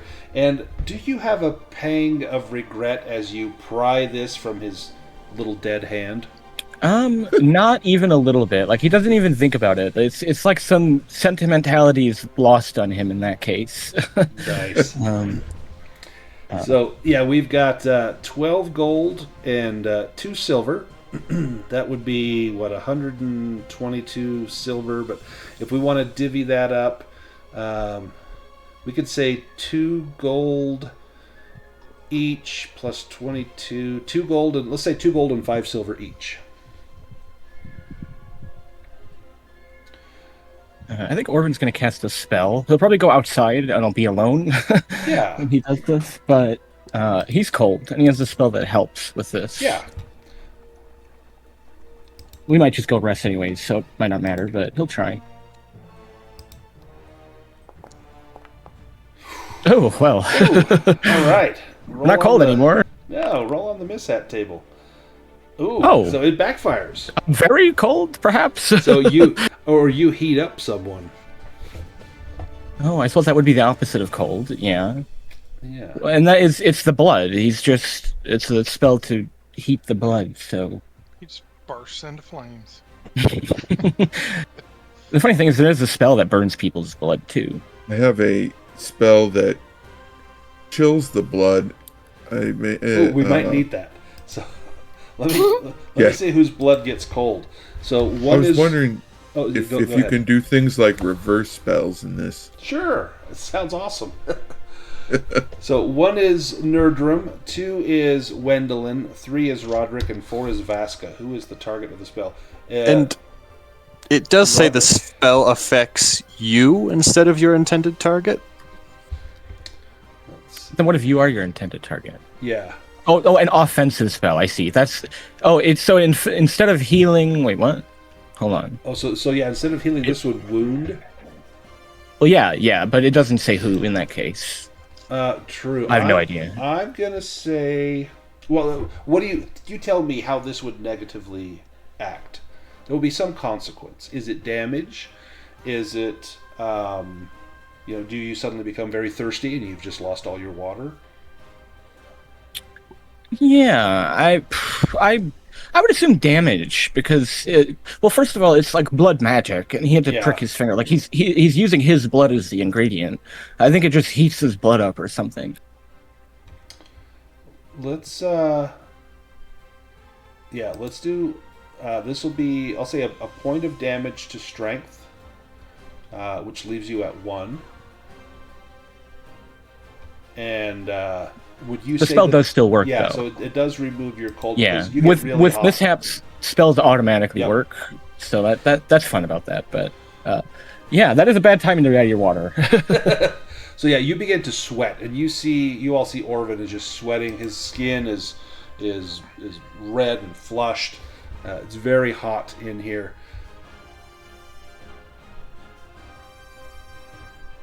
I'm fine. It's a side effect of the magic. Yes. I've got a spell for that. I think we've used enough magic for one day. Do we need to do any healing magic while we're up here? I don't foresee us getting into more combat. I think we could hopefully wait till we rest. Yeah. But Orvin is pretty hurt. The town might be upset. Oh, they're going to be upset. In fact, it might even be best to just flee. We have to, That's what I was going to sneak suggest. back for sure. Yeah. Yes. Now- Did we finish our business? Oh, who takes Tevedra's rings? There's 2 rings. I think Orvin would have picked them up, but until he can show them, and perhaps he would probably give them to Roderick, in fact, and tell him the tale. Because this would most benefit Roderick. Yes. Because he could take basically twice as much damage. But it may harm whomever's wearing the other ring. Maybe you put it on the donkey or something. So, I am willing to wear the other ring, though I will often be alongside you in combat, and we may just go down quicker for it. Yes, well, perhaps if you or I were to wear one and we were to give one to someone with less Give it to strength, Yahweh. then if they, Okay, yes, Yahweh. well, if, A gift, a Give fine one to- gift for you, friend. Give one to Miss Palmer and one to Yahweh. So whatever happens to one, Oh happens my to the other. That would be awesome.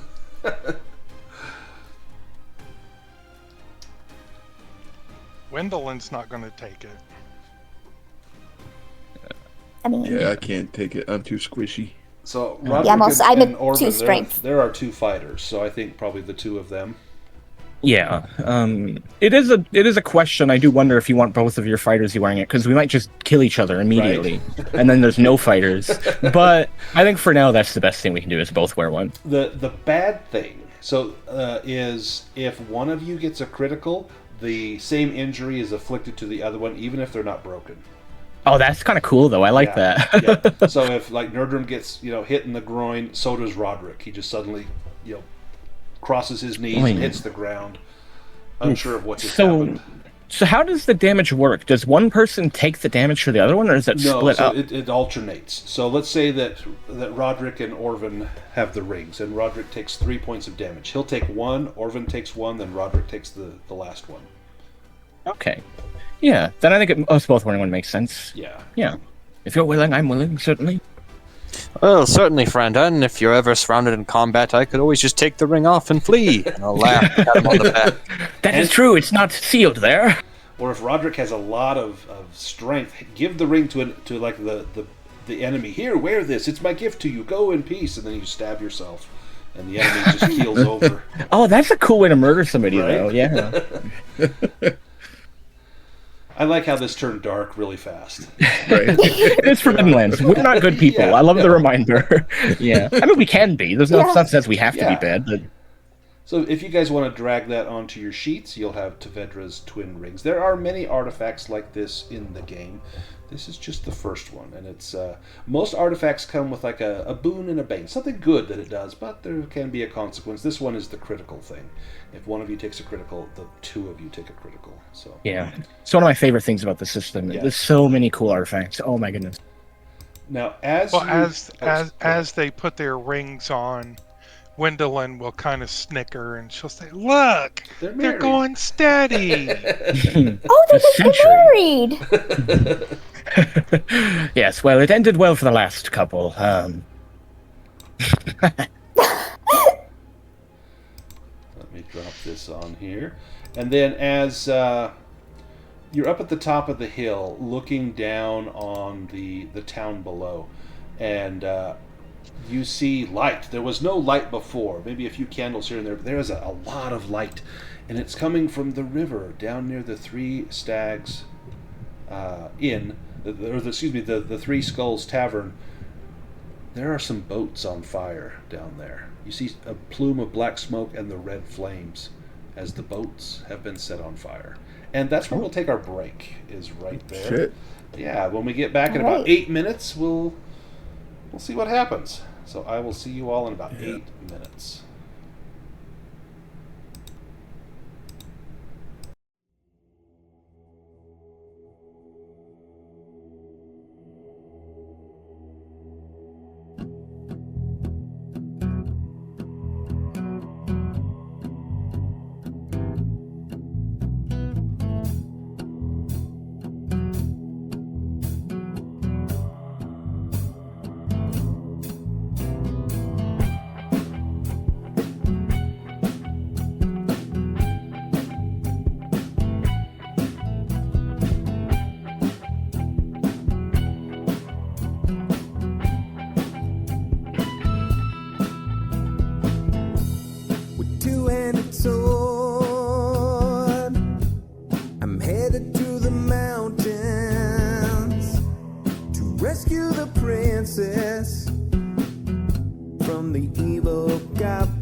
all the signs of impending danger,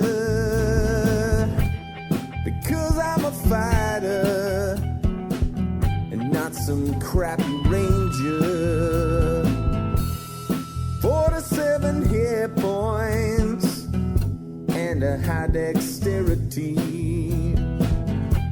17 for strength.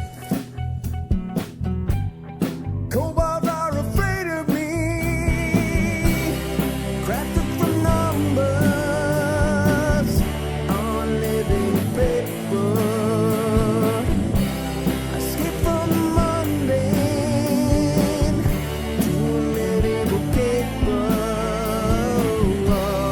While in real life, my fate is unspoken. Hero roll of the dice, and my fate is unspoken.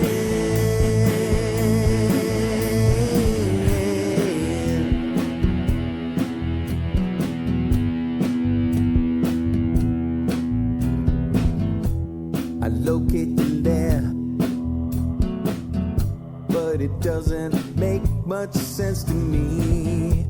I think that the DM might be out to get me. A hero in armor and truth, parts tell my legacy. The flame of my torch illuminates the enemy. I win in the battle, hewing foes asunder. Deeper I venture, the deeper I wonder. The bodies pile up before me, the corpses I plunder. The deeper I venture, the deeper I wonder. Crafted from numbers on living paper. I skip from the mundane to a medieval caper. While in real life, my fate is unspoken. Hero roll of the dice, and my fate is unspoken.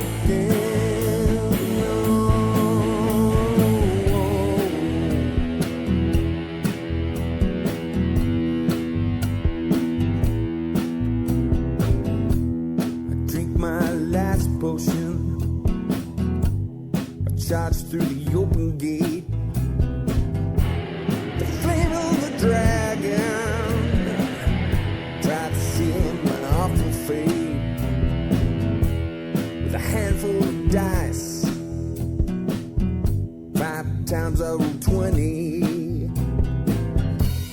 The dragon goes down, the DM no bloody.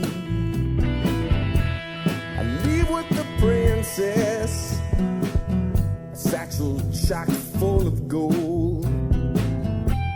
We head to the tavern, where my mighty tale unfolds.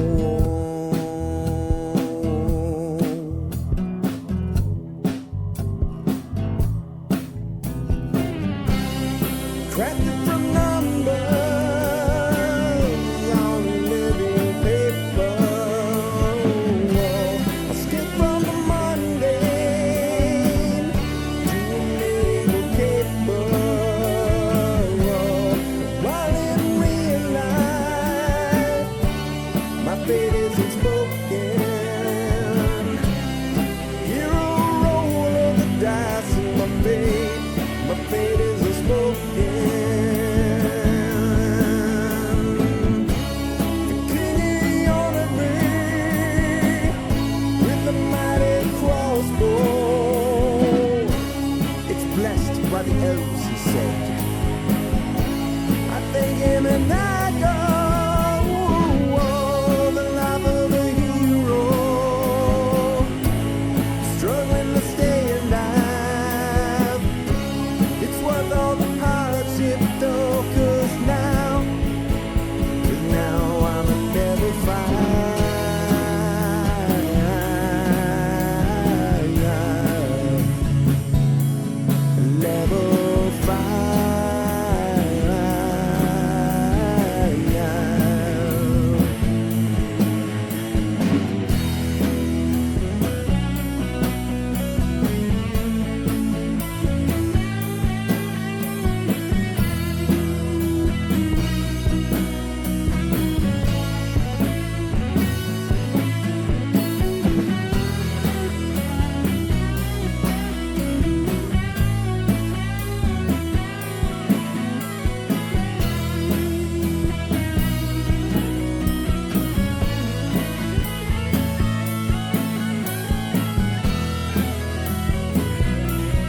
Okay, I am back. Go ahead and sign off if you're here.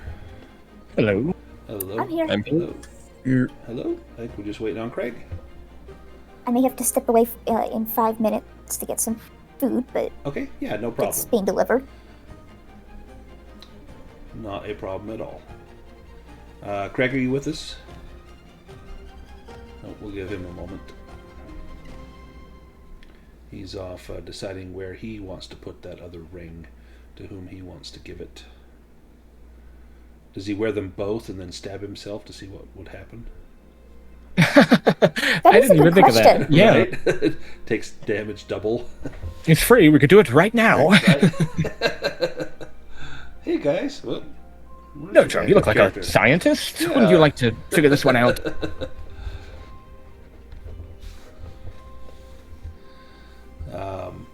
Yeah, this was fun. Like, and we still have an hour left to go in the session, but that was awesome. The Yeah, battle this- in there.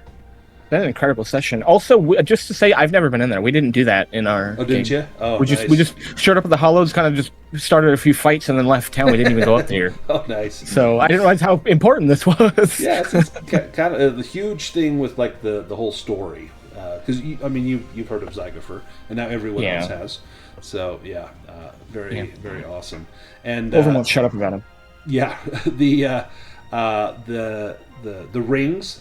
That wasn't normally in there. I put that in there because that sounded like a really cool touch, and I wanted you guys to get an artifact kind of early on to get a taste for it. So They do kind of like. Don't they tell you to sprinkle them in? I don't know if there's Yeah. too many that are. There's a few in set locations. yep. In But fact, it even says like you might find this here, or put another artifact in here. So yeah, And and I love the way you did that though with the story and the Yes. husband and wife. super awesome. So, and then just to see how you guys will use that will be fun. Like, do you use it, or is this too much of a risk or whatnot? So, Yeah, Orban's got his on. yep. Craig, are you back with us, sir? No, he is freshening up his beverage and getting a snack, I dare say. I am drinking water tonight, which is not as exciting as I'm sure what some of the rest of you have, but I don't get enough water, so I figured I'd grab some. Hopefully some of you have some hydration as well. As Stale Cracker says on YouTube, while we wait, we hydrate. So while we're waiting for Craig, we'll all take a drink. And once he gets back, we will push on. So yeah, we're kind of in a pickle now. They're probably not going to be real happy that now all of their relatives are laying dead in the streets, and that we have just upset the whole balance of the town by getting rid of their undead problem that they probably didn't see as a problem anyway. Plus now it looks like someone else might have set fire to those boats. Maybe And tried to frame us for it. Yeah, and I'm pretty sure we're going to get framed for it. So, yeah, we may not have a friend, other than maybe Yawim. Or Yalwyn may have done that. He may have done it himself, yeah, to implicate Miss Palmer and say, hey, those newcomers into town, she hired him to do this. And so this could be his power move as well. I think someone mentioned, like, let's just get the hell out of here. That's still on the table. That's still a good option. Yeah, that's Orvan's vote. Yeah, that's also Bosco's vote. Craig, are you back with us? Yep. Excellent. Welcome back. Welcome back. Let's get back into the action. So, before our break, we were up at the top of the hill, having just cleared out the crypt of Count Nepola, and we come down to see piles of dead bodies decomposing, or most are in states of decomposition, just laying all through the street, through the cemetery, all through the town. You know that the townspeople, when they wake up, they're going to see, Grandpa laying there in the town square, and, Uncle Bill over there, at least half of them next to that pile of bones. They're probably not going to be real thrilled. Plus, Miss Palmer's going to be really upset because you've just upset the whole balance. She seems to be like a who touched my cheese kind of thing, like don't mess with my stuff, and we've just upset everything in the Hollows. To put a cherry on top, looking over at the Three Skulls Tavern, you see that the boats are now on fire, and there's a really good chance that we didn't do it, but that we're going to be framed for it. So up here on the hill, it's now just after midnight, maybe 12:30ish, 1 o'clock. We're not quite sure, but it's still night. What do we do? Well, I'm not aware if you had pressing business in the village, any of you, but I am happy to just run for the hills, as we are in fact in the hills now. Yeah, there's no fence on the backside of this mountain. You could try and scale up over the top and get out of here. We are quite weary, though. That may not work. Could we just sleep up here? It seems like the townspeople don't go up there. Well, yeah, but they just will. scared to come up here. They won't know Maybe necessarily. anger makes people do things they wouldn't. I imagine they're going to assume it's something to do with this place when it happens. Maybe they won't send anybody, though. If we can sneak back to our rooms, maybe they won't know or suspect us. Orvin looks out at the village. Can he see if anybody's like out in the streets yet? Yeah, give me a scouting roll.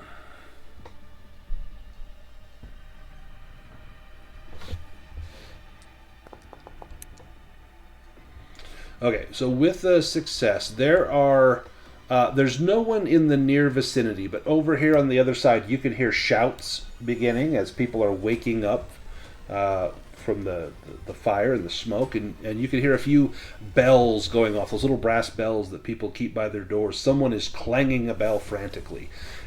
With that success looking down, you think it might even be Yawim himself down there ringing that bell frantically, trying to wake up his neighbors.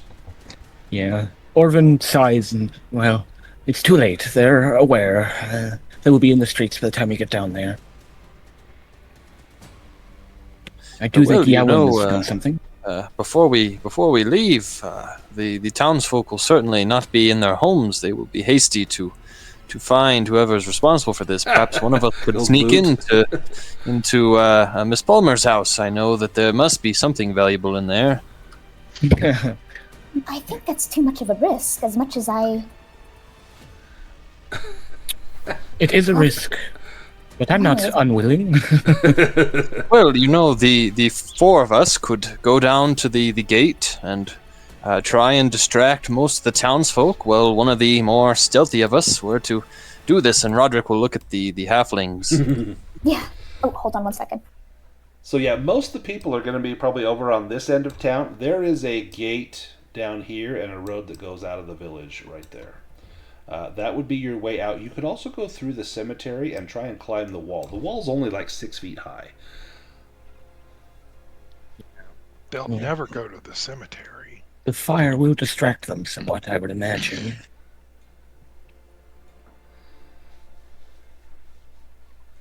Yeah, I think cutting through the cemetery is our best bet if we want to leave town. It is closest.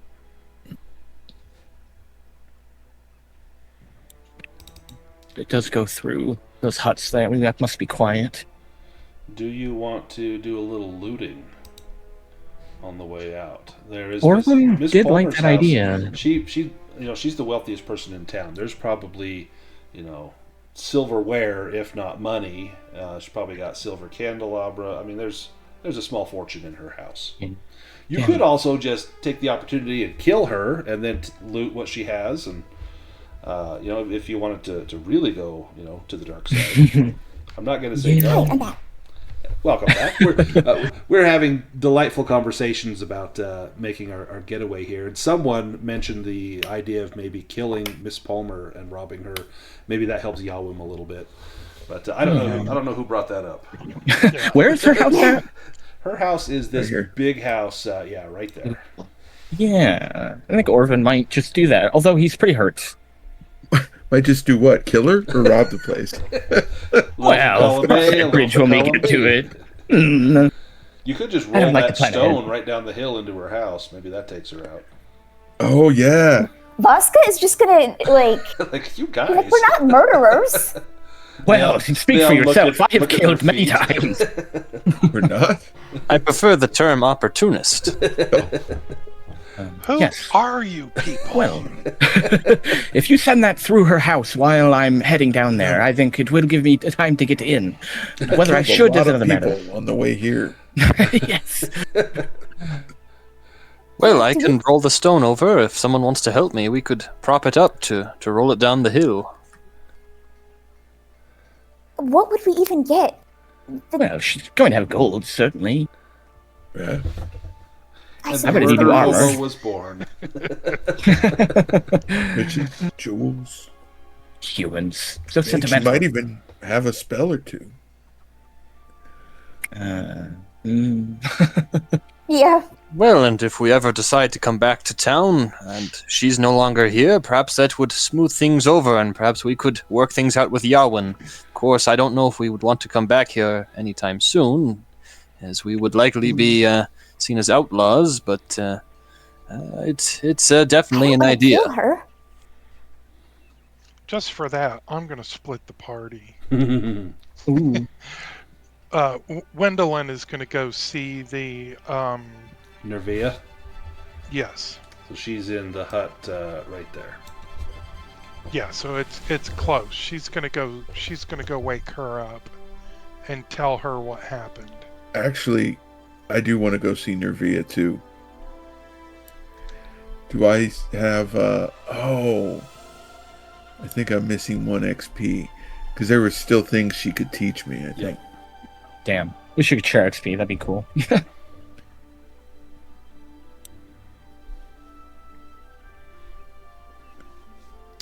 Just so at least she knows that we did good. Yeah, you're not responsible for And- the fires.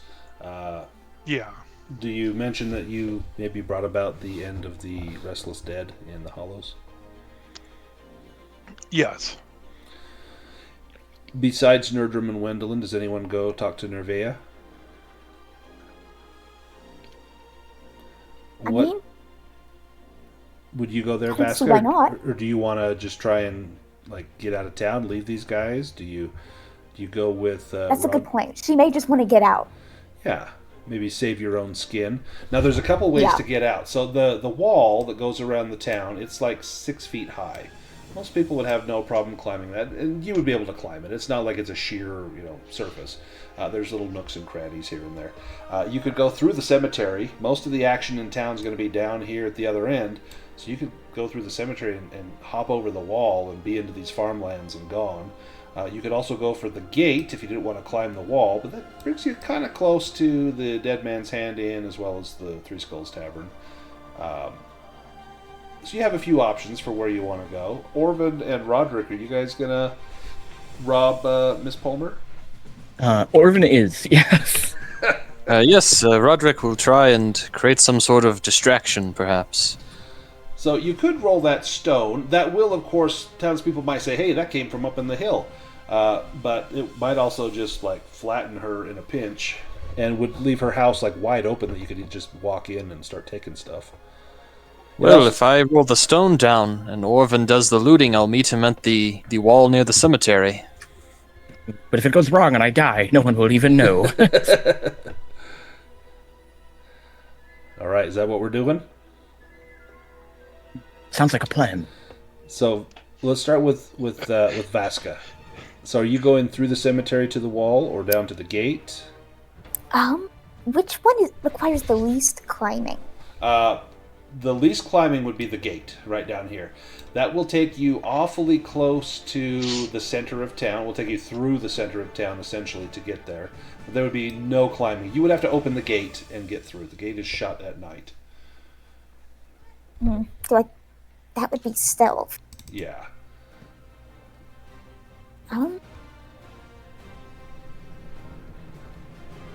She might chance it. Okay. Give me a roll for you to stealthily get through there. And that's going to be you guessed it, a stealth roll. Yes. And add I'm going to say if you don't pass, you passed, never mind. I was going to say add a bonus die because it's nighttime. But yeah, you managed to get through. So you managed to sneak. I'm going to move your token right down through here. Now, those dogs are not barking. They're actually chewing on some bones that have just magically appeared in their yard. So they've got the bones of, Cousin Jim over here. They're just gnawing happily away at it. So you make it over to the gate. Now the gate is shut. It's from the inside. There's a big wooden post that's put through two little brackets. You could lift that. It's a little heavy for you. But I think a might roll. You might be able to get that. Oh dear. I have a 2 for might. You got this. You don't got this. Do you want to push it? It'd be I'll push hilarious if you break yourself here. Oh no. Yeah, you cannot get that beam lifted. It's set in place. This probably takes 2 men to lift, and one halfling just simply doesn't have enough leverage to get that up. So she's gonna hide in the shadows until she sees another way out. Perfect. So I'm going to keep you down here by the gate, kind of hiding in the shadows. Let's go to Gwendolyn and Nerdrum. You come down to Nervea's house. Now she is asleep. As you approach her hut, you hear no sounds coming from within. What do you do? And I'm going to give us some little quieter music here. Gwendolyn will only ask one thing of her. She will ask her if she can have one of her raven feathers. First she asks why you leave like thieves in the night. Because the town folk are not going to be happy with us. What have you done? Well, we went up to the tomb. Oh no. And she has a look of terror on her face. What did you find? No, it's okay. We found what's her face, her husband, and their child. And they were restless undead. And what did you do with them? We surmised there was a magic brazier there, and we figured out that is what cursed the undead to raise every night. So there as well as held them there. There are no more undead in the town, is that what you're saying? Yes. Oh, this will not sit well. This is a good thing. The dead should be at rest, but the leading elements in town, the bailiff, Mrs. Palmer, she will not be happy with this. And Mrs. Palmer paid somebody to burn Yahweh's boats as well. Oh dear. We're afraid that we as outsiders will be blamed for that. I cannot shelter you here. You should leave tonight. But here, take this. And she brings you a black raven feather and says, wherever you go, if you show this to one of my order, they will help you. And one day, maybe you will give this to another who seeks shelter beneath the wing of the raven. I will use this as inspiration until I've earned my robes. Very good.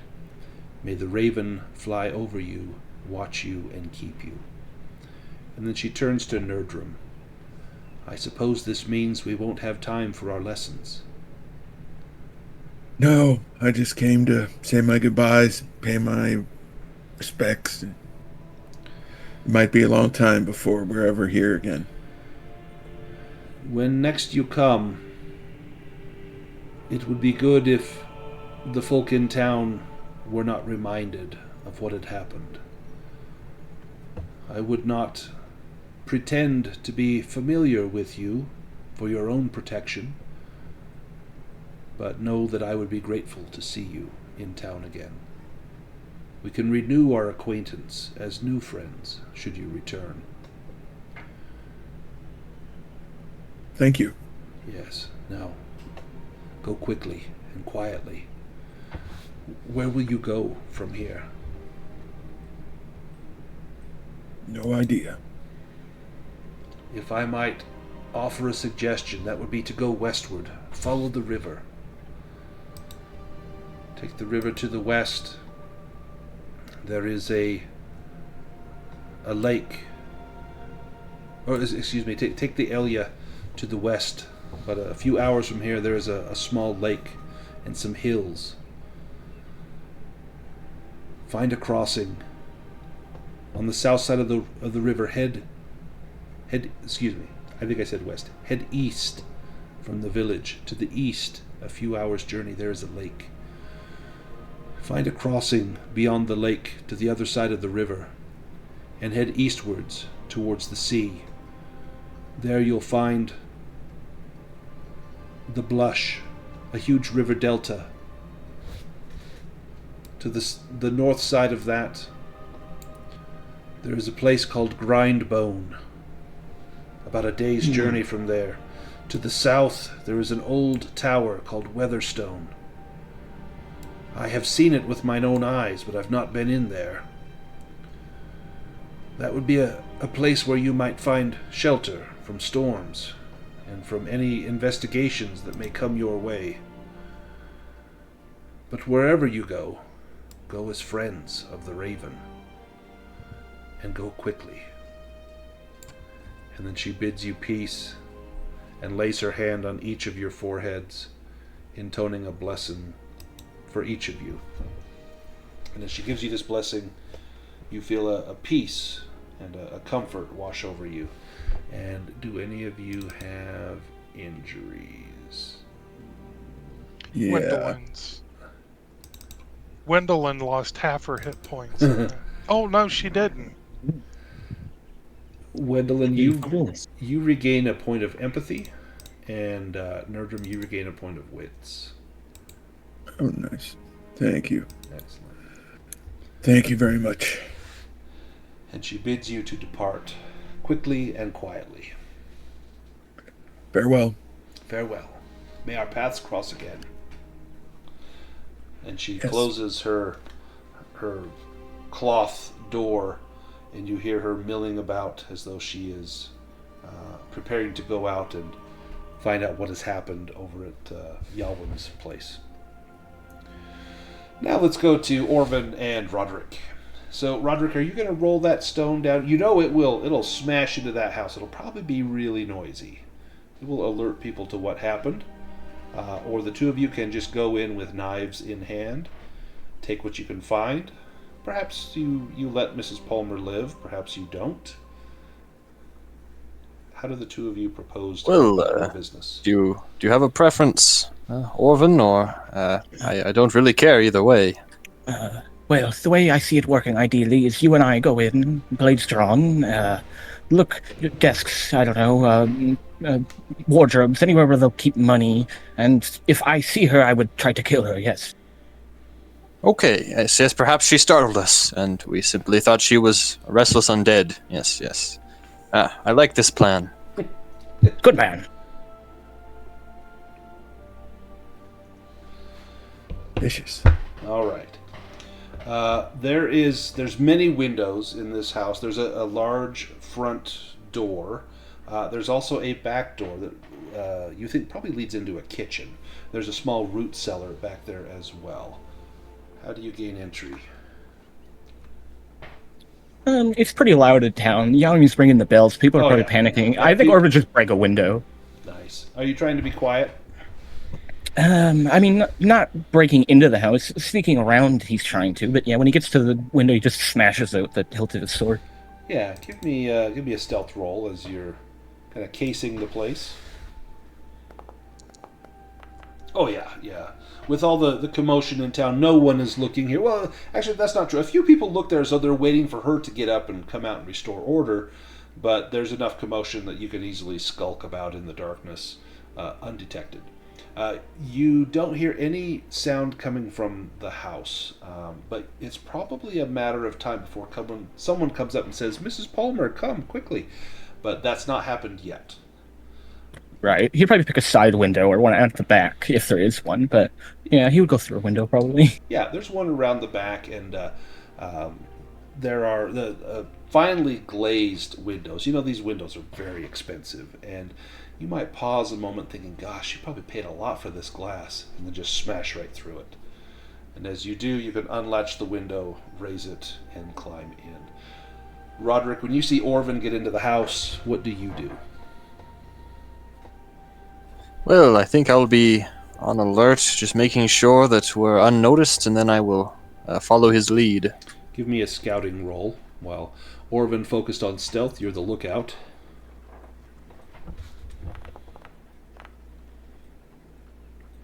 You can push that if you like, but you don't see anyone. There's a lot of commotion, but you don't think anyone's approaching.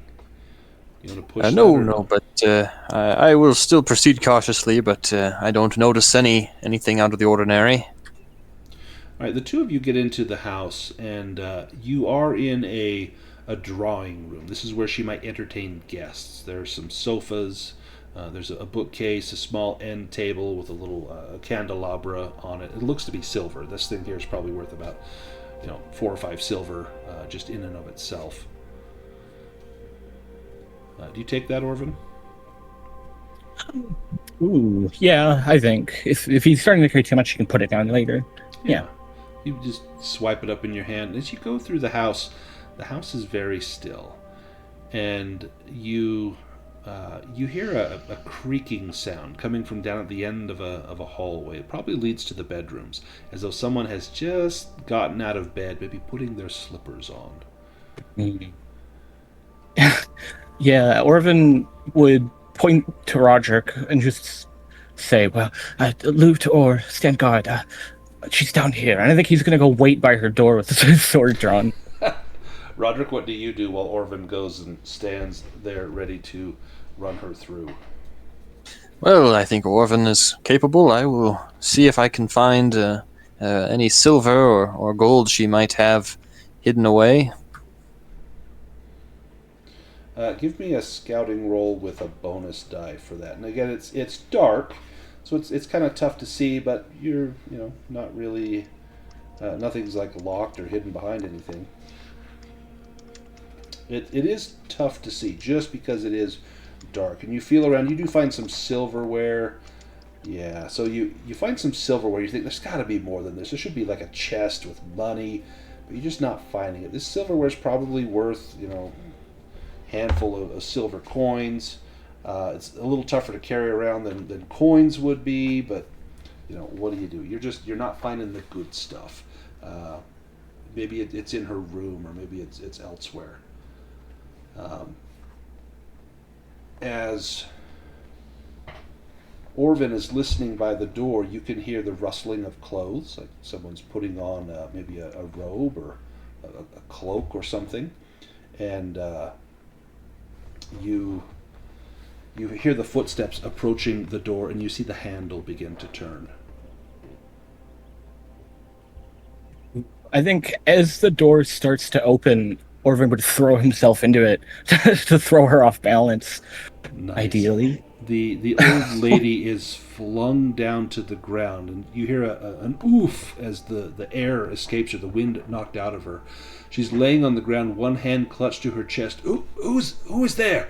Yahweh, if that's you, I'll see you whipped. Yeah, Yahweh sends his regards, and then he would stab her. All right, so this will count as a coup de grace. So the empathy roll, right? Yeah. So you need to fail an empathy roll in order to do this. Not got much of that left. Nice. So you fail the roll. So now it will still cost you 1 willpower point, and then you'll take a point of damage to your empathy until you get the cold-blooded talent, which this will go a long way. In fact, if you take it after this, I may give you a discount on that.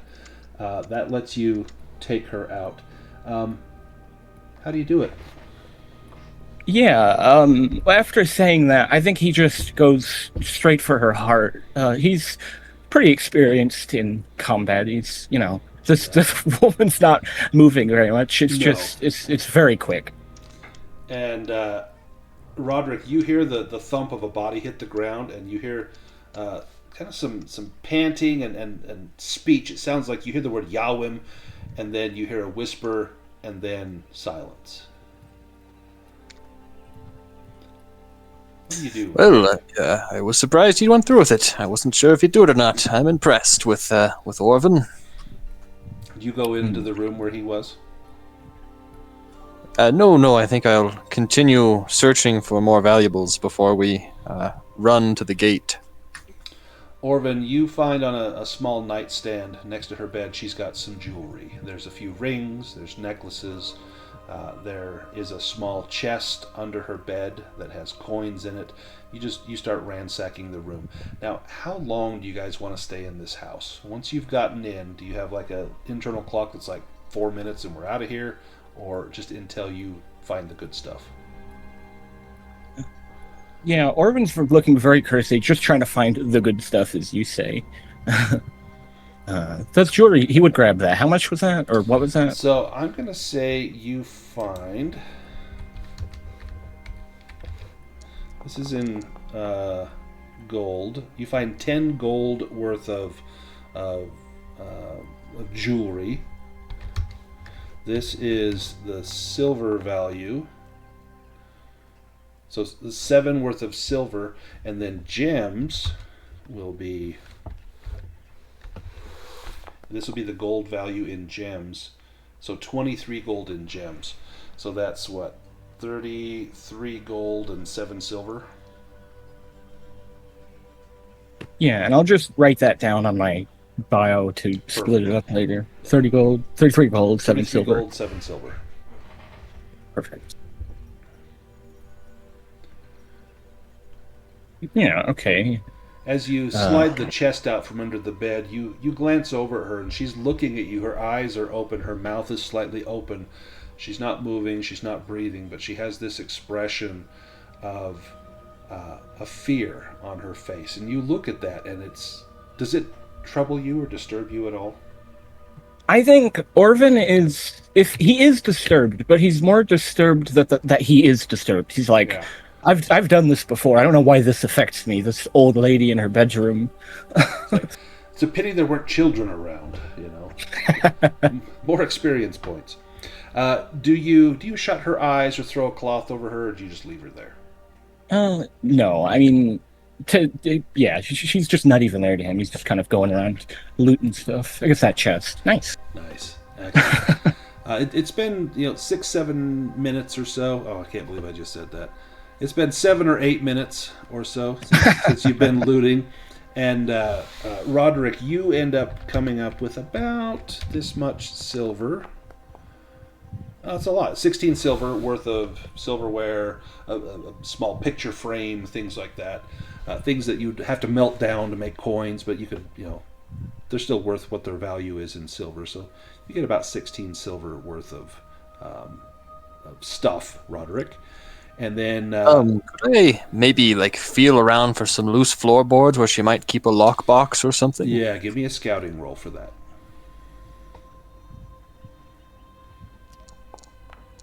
Oh, you got it. Yep, you do find one. It's in the kitchen. There's a loose board. It's under the table where all of her guests would come to sit. She probably lords it over them, knowing that they're sitting on top of her little vault she has.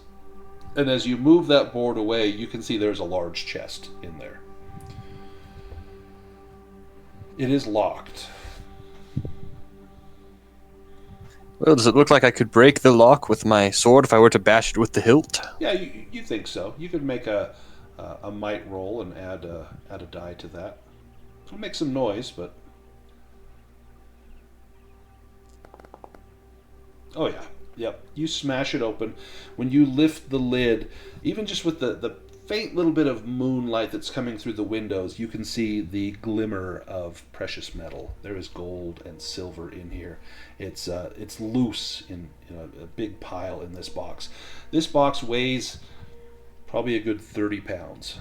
You don't know exactly how much is in here, but there's probably at least 150 gold pieces worth of loot in this box. This is probably more money than everyone else in town combined. Well, I will call out, Orvin, please come help me lift this. I think that we should get out of here. This seems to be where she kept most of her valuables. Oh, good find. Yes, well, flight would be prudent. This is more than enough. Well done. Do you guys leave the same way you came in, through the window? It might be harder while we're carrying this. Maybe we just unlock the door in the back. Yeah. Is there a door in the back? There is, right there in the kitchen. So you just pick that up and march through the door. And where do you head? Do you head through the cemetery to the wall? Do you go down to the gate where Vasca is? I think the plan was the cemetery, right? Yeah. Or no, we were at the gate, aren't we? Well, where did Nerdrum and Wendelin go? Did you guys go through the cemetery? Yeah, Yes. probably. I'm going to put you guys up there. Just out of curiosity, perhaps when we were passing by the hunter's his home, did I happen to perhaps notice a pelt out drying as it's tanning, and Yeah, perhaps we so could cover the chest. I did mention last time that the bear pelt was out there strung up on a frame. He had scraped it and it was drying, so you could take it. Well, just we could cover the chest, then perhaps if we were seen leaving town, they would think that perhaps we were just carrying supplies rather than the chest full of gold. That is absolutely a good way to hide that. Let me put a pelt in the chat. There we go. It says it's from Wendelin, but it's from me. As you take the pelt and cover it. Then you head through the cemetery. Vasca, you're here in the shadows, and people are running from your right to your left, heading down towards the tavern, to the Three Skulls Tavern. You know that this door is a little too heavy to lift, and then out of the corner of your eye, you see two figures, the silhouettes of these figures. They're carrying something between them, looks like a box, and they're running towards the cemetery. Everyone else is running the other way. You think this might be two of your companions. I think first she's going to try to see if she can hear anybody and what they're saying about us, and if they're saying any talking about us. Yeah, give me a scouting roll for that. Oh, wait. Well, you know what? Let's push it. Well. You can hear people talking. You can hear voices, and a lot of them are saying, "Fire! Fire! Put out the fire! This is devastating! Someone go and get Miss Palmer!" And you can see a figure heading towards her house. And this is... she'll follow the people with the box. Perfect. So you head up to the cemetery as these two begin to make their way there. Now, Wendelin and Roderick, you can see Wendelin and Nerdrum, you can see everyone sort of converging on your location. The wall is only about 6 feet high. It's easy enough to boost one another over. It'll be a little tough with whoever the last person is. Maybe the tallest might be Roderick. You can probably pull yourself up over that. But all the attention is elsewhere. It would be easy enough to get out of town. Do any of you look back, like Lot's wife? Do you look back and say, "Oh, what are we missing? Couldn't this have turned out another way?" Or do you just say, "Ha, let's go. Let's get out of here"? Nope, we are shaking the dust off our sandals. Nope. Yeah. Orvin does not look back. Screw that place. No We gotta salt. get out of here. Nice. Let's go to our main map. All right. So I'll check the hollows off of the list of safe places we can go to. Where do you go from here? You probably want to get some distance before the sun comes up, because there will inevitably be people looking for, hey, where'd those travelers go? And they'll have dogs on your track, probably, especially when they find Miss Palmer's dead. We will share the directions that Yeah. the Raven sister gave us, Yeah. so that everybody knows if something happens, that's where we're going. Smart. Yeah. So by dawn, you'll be able to make it 2 hexes. So the first travel, you follow along the river, and we will need a lead the way roll for this. As you reach that small lake, Wendelin can do that. oh, Or not. ooh, do you push it? Yes. Ooh, roll the mishap. Let's see what you get. Shh. Hey. Blocked terrain. Oh, that's all you need if you're being pursued. The way is blocked by we'll say flooding. We'll say that the river has kind of overgrown its banks and flooded, and it's a little marshy. You need to roll might or move to be able to move forward. If you fail, and this is for our Pathfinder, you'll suffer 1 point of damage to strength and must roll again. And then anyone that does not roll actually, I think all of you need to do this. Anyone that does not roll successfully, or who does roll, can help someone that did not. And then you don't make any progress on the map. Ooh, so I'm going to say you get stuck right here. I'll say that's where it happens. I've only got 1 point of strength. This could be bad. Oh.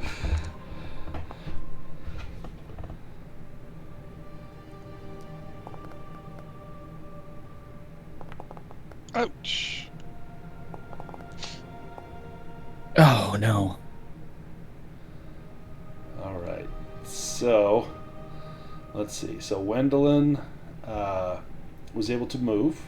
Took a little damage, but got it.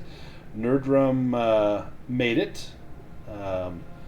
Orvin did not. And Roderick did, but took a little damage to strength. Orvin, do you push that? I need to do mine too. Oh yeah, and let's have Vasca do hers as well. Mine just doesn't show up in that tracker thing. Did something happen to our characters? I feel like my damage and willpower is different than it Could it be just different? was. Did you open off the party sheet, maybe? Yeah, if Have you you click taken- on the party sheet on here, it's probably going to be different. No, I clicked off the If you push, from the push C and the- open your character sheet. oh, I didn't do that. I clicked it off the little thing off the actor tab. Have you taken damage to the attribute of that spell or skill? Like, have you pushed a roll that would have given you damage to Every that? time you take Yeah. damage, you lose that many dice off of any roll in that area. So you... Oh, yeah, it's got you healed. You had... Oh, no, you got your empathy, or your wits healed by the... by Nervia. You had taken... I thought you just gave me like 1 point back. I had 3 wounds in it. Let me go back to that other map. Let's take a look.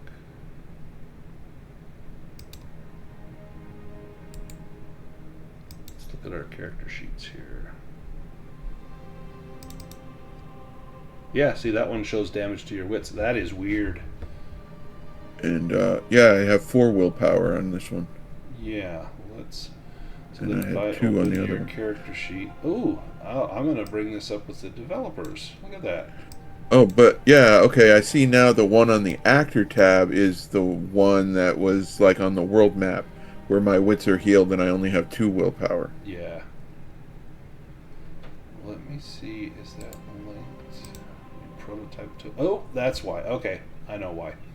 So for some reason, your actor data is not linked. Let me make sure that is true for all of you, and then we'll fix that. So yeah, under prototype token, I'm going to link the actor data, and then wherever you are in the world, it will try and... Oh, see now, Wendelin's is. And Vasca's is. And Orban's is. So, so it was just Nerdrum and Roderick, I think. So they should be linked now, but let me correct your sheets. Oh, that's frustrating. Okay, so Nerdrum.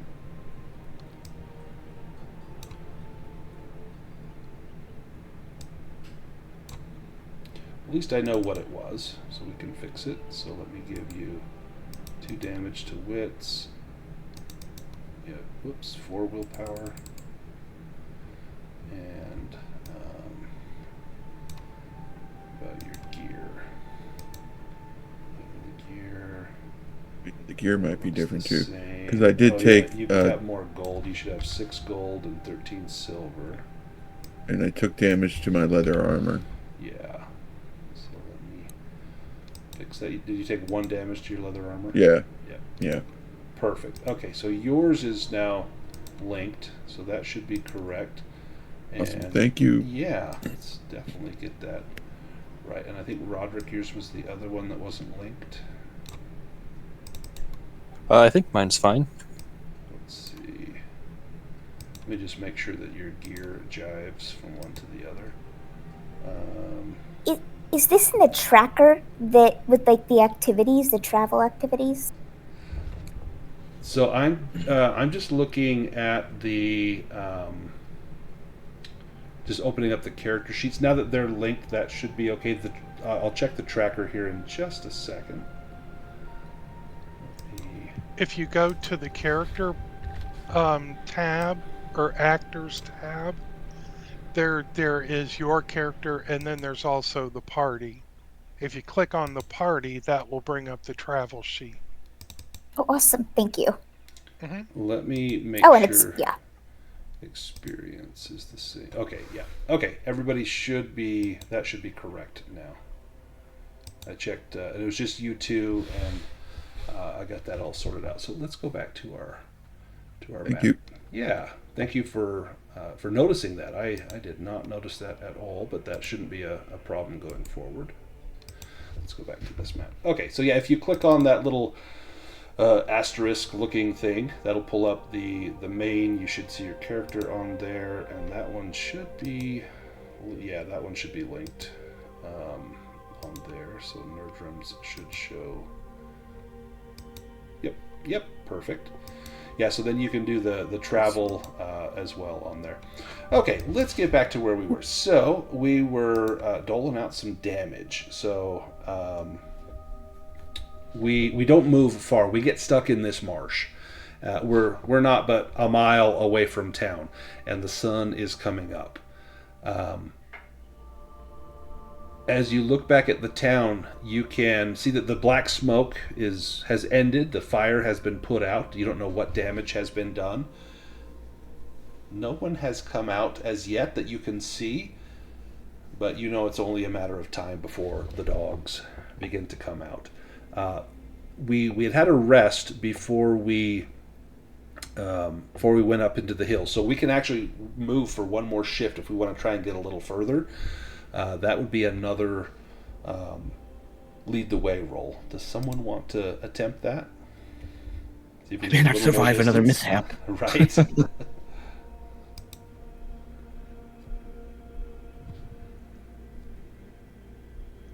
I think Gwendolyn's still got a little bit left in the tank.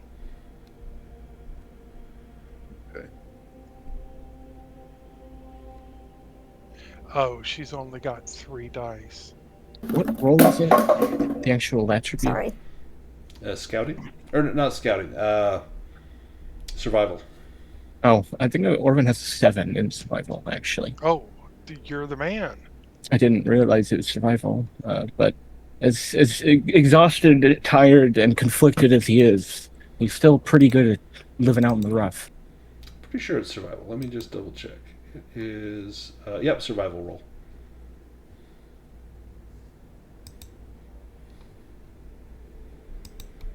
Now I've got quartermaster, but I think that's for making camp. Yeah, I just you need yeah. Pathfinder.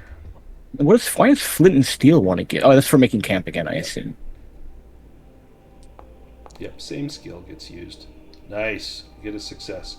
So this time we can move 2 hexes. Now, do we want to try and cross the river here? That may throw the dogs off the scent. Yeah, I think that's exactly what Orvin would suggest. We don't. Well, we are going to be followed, likely. Let's not make it easy for them. Crossing the river, there's kind of a little narrow stretch here. It is doable for sure. And I'm not going to have anyone roll. There is some hardship involved as you begin to wade across. Now, it's at this point that you remember, oh, Betty the donkey is still back in town. But that may be neither here nor there. I think Betty is probably long gone. No, we have enough We got plenty of money precious now. metals here to buy many Yeah, donkeys. you can buy a Whole fleet of them. a herd of donkeys. So fording the river is not without its difficulty, but it's one of those things where you write in your journal, "We got to cross the river. Let's never speak of that again." One of you probably carried Vasca on your shoulders. Now, Vasca, has your relationship with these folk changed since you know what Orvin and Roderick did? Probably. Yeah. I And- think she's really suspicious and just sort of avoiding them. Do you ask them, like, did you kill her, or do you just Yeah, not she want would. to know? And Orvin, what do you say when Vasca asks you this? Well, little one, how much do you want to know? That was enough. Very well. I would say it was quick. That doesn't make it much better. No, certainly not. It just, well. No, Could you you're not right. have I won't knocked dig her this out? Well, I was thinking she's, long term, if you want to come back, I think Yaoi might have appreciated that. It's, I mean, this won't make it feel any better either, but it's simply transactional. Uh-huh. She You just probably gives them sorry, go look. ahead. Yeah, I was gonna say you probably and- look at him differently. Yeah, she absolutely. Sorry, I don't know why that keeps doing that. Oh, I Yeah. think yeah, She nice. absolutely just gives him a look like, I do not blame you. There's- Sorry. Yeah, Vasca, you're probably no stranger to doing things like this, but oh would yeah, it no, be like she doesn't blame the Yeah. the stealing. It's the killing yeah. of like the old lady. Yeah, and it's the fact that it's this isn't a person that meant you like physical harm. This wasn't Yeah, no. self-defense. This was like an old lady in her bed kind of thing. Yeah, that bothers I think Vasca more than the stealing or any of that. Well, if it helps, I didn't do any killing. I just did thieving. So Oh, perhaps no. that helps. Roderick didn't even The see lesser it. of two evils. I mean, Well, also You doesn't just make robbed it her much after better. she was dead. we've got bigger things to worry about, I'm afraid. I don't think you all really understand very much, but Zygofer, yes, he has marked us. Frankly, I think I will do whatever it takes to get as much gold as I can to prepare. You understand we will need an army, yes? We'll need more than us, more than swords and magic. How do you know he's actually marked us and that wasn't just a lie? Well, he knows much of this place.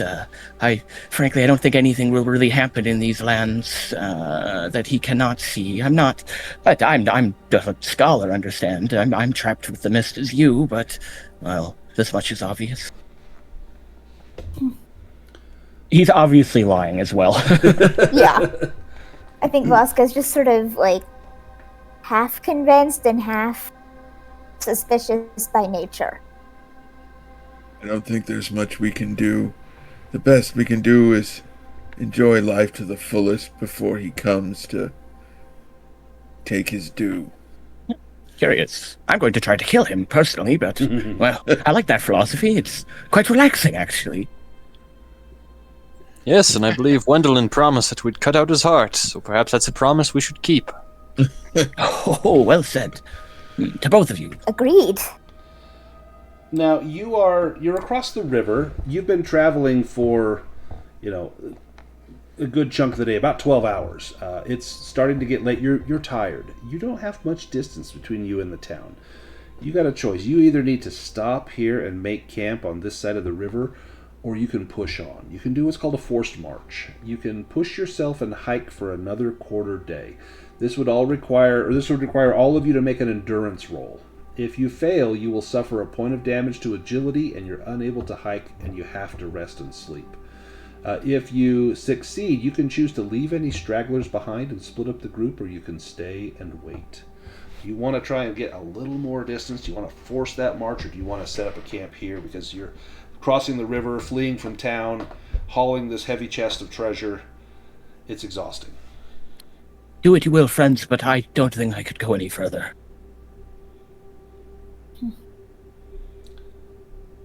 Should we set Yes, up? I think I'm okay to stay here. We definitely need our rest. Do we not even want to try? Well, I've got. I mean, he he's very pale. I've met him. I've got one strength. I will not succeed with an endurance roll, but Oh, yeah. If only we had that donkey. it has been a long day. Oh yes, I could ride the donkey. That would be nice. All the gold in the world, and all I want is a donkey. I think that's a Named line Betty. from a very famous book, actually. My kingdom for a horse, or something like that. Exactly. So, do we set up camp then? Yeah. I think so, yeah. I think we need our Let's- quartermaster to set up camp. That sounds ideal. He is so happy as he's doing this. Like, he's clearly so excited to be resting. Well, I mean, assuming he succeeds.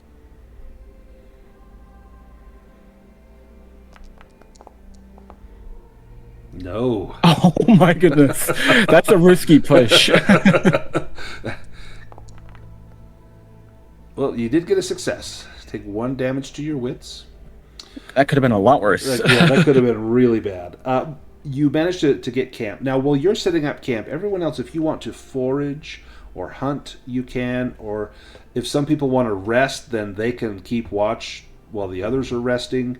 What did the rest of you do? Orvin is setting up camp. What is Roderick doing?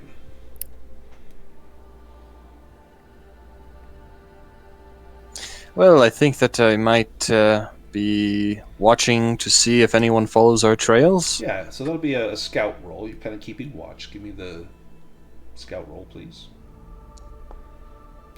You don't see anyone coming, but your eyes are tired. It's been a very long day. You know that someone could sneak right up to you, and you may not see them. You pinch yourself a few times to stay alert, stay awake, while the camp is getting set up. Do you push that roll? Sure. Yeah, the more you look, you feel confident that pursuit has not happened yet. You don't hear dogs, you don't hear men, you don't see any shapes. There's a lot of tall grass on the other side of the river, so your view is somewhat limited. There's no elevation here for you to get a better expanse to your view, but you feel confident. What about Nerdrum? What are you doing during this time? You can forage, you can hunt, you can rest. Yeah, we never got those bear pies, so Yeah, in fact, everyone will need to eat. So you'll need to roll a food die and a water die. And Orvin, you sliced open your water container. We're next to a river, so you'll be able to get water, but you won't be able to restock that. Oh, so Roderick, your food gets lowered by 1. If you roll a 1 or a 2, it gets reduced. Ooh, mine. I'm now out of food. Yes, and Vasca's food gets lowered as well. And then I need water from you all as well. I guess I won't roll water. Yeah, you'll be able to just go drink from the river, but you can't take any with you until you get you a new water skin. So you may need to share the water skin with someone else. In Nerdrum, your food drops by 1 as well. yep. So my food is out. So Oh, yeah, I great. really need. I really need to go hunting. So you had a yeah. meal today, but you look in your pouch and that's it. So you know that tomorrow you'll need to hunt or you'll go hungry. If anyone needs to refill their water up to 12, since we're near a source of water, you can do that. Except for Orvin, who lost his skin. But as long as you stay near water, you'll be just fine. And what is Vasca doing during this time where camp's getting set up? So I have this. I don't quite know if I would have time to do that. Let's see. So if we manage to hunt and obtain some meat or forage and get vegetables, then you can do that, and then that Okay. increases people's resource size. So that's really good to have, but we need to hunt or Yeah. forage first.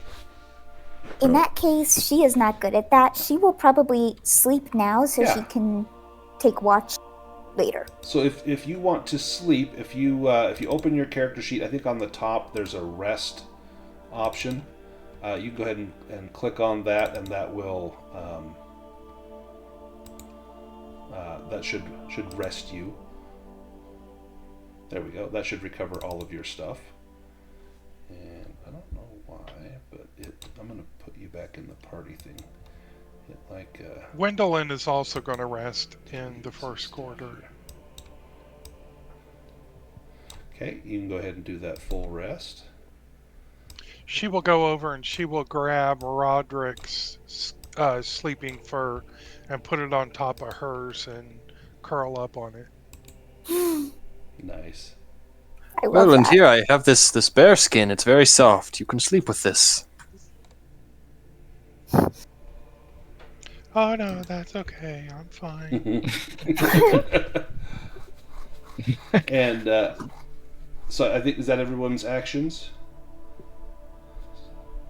Thanks. The next shift, when the camp is ready, those that have not slept can go ahead and take a rest, and those that did sleep, if you want to give me a scouting roll, you can see if there might be some pursuit.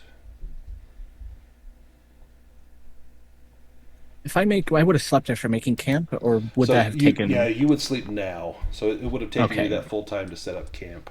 So All this would right, be your fair sleep. enough. Oh, nice. Double successes from Gwendolyn and Vasca. It is nearing morning. It's kind of a later morning by the time the others awaken. It's been a long day. You guys need your sleep. You hear the sound of dogs in the distance.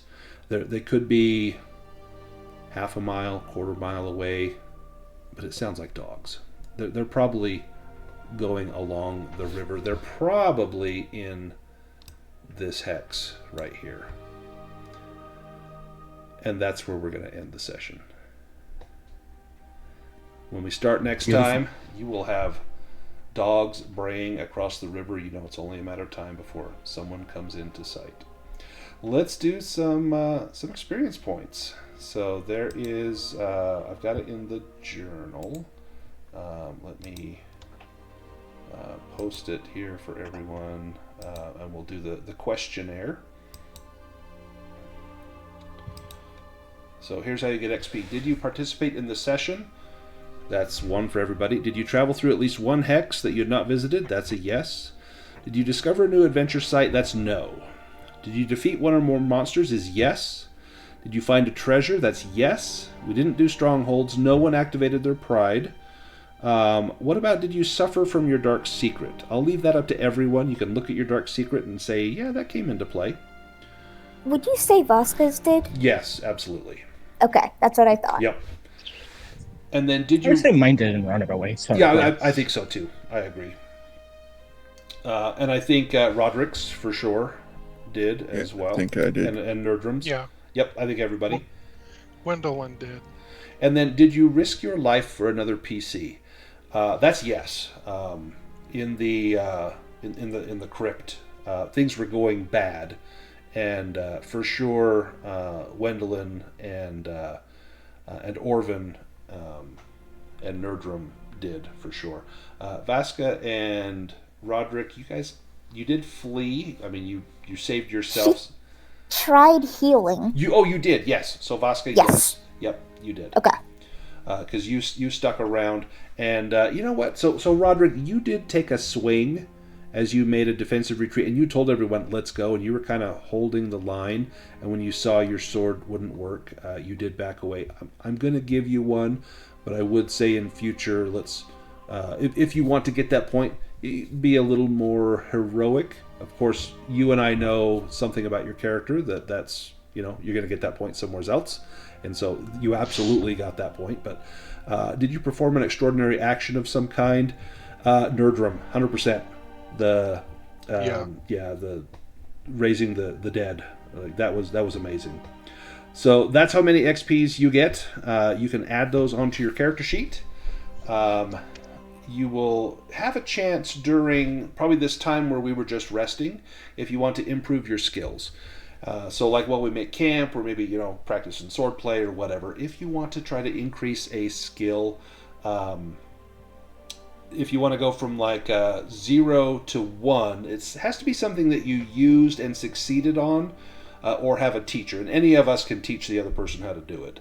If you want to go from 1 to 2, that would cost you 10 XP. So 5 to get at level 1, then 10, then 15, and that's your skills like sneaking, scouting, that sort of thing. Your talents, if you want to increase a talent from rank 1 to 2, that is 6 experience points. If you want to learn a new one, it's 3 experience points, and then you need to practice. That's a wits roll, unless you have a teacher, which any of us can teach anyone else. And then magic, it's kind of the same thing. It's just more expensive. It's tripled, unless you have a teacher. So as far as our reputation goes, this will likely increase. So there is a prominent NPC was killed or saved from certain death. That is Mrs. Palmer. She was killed.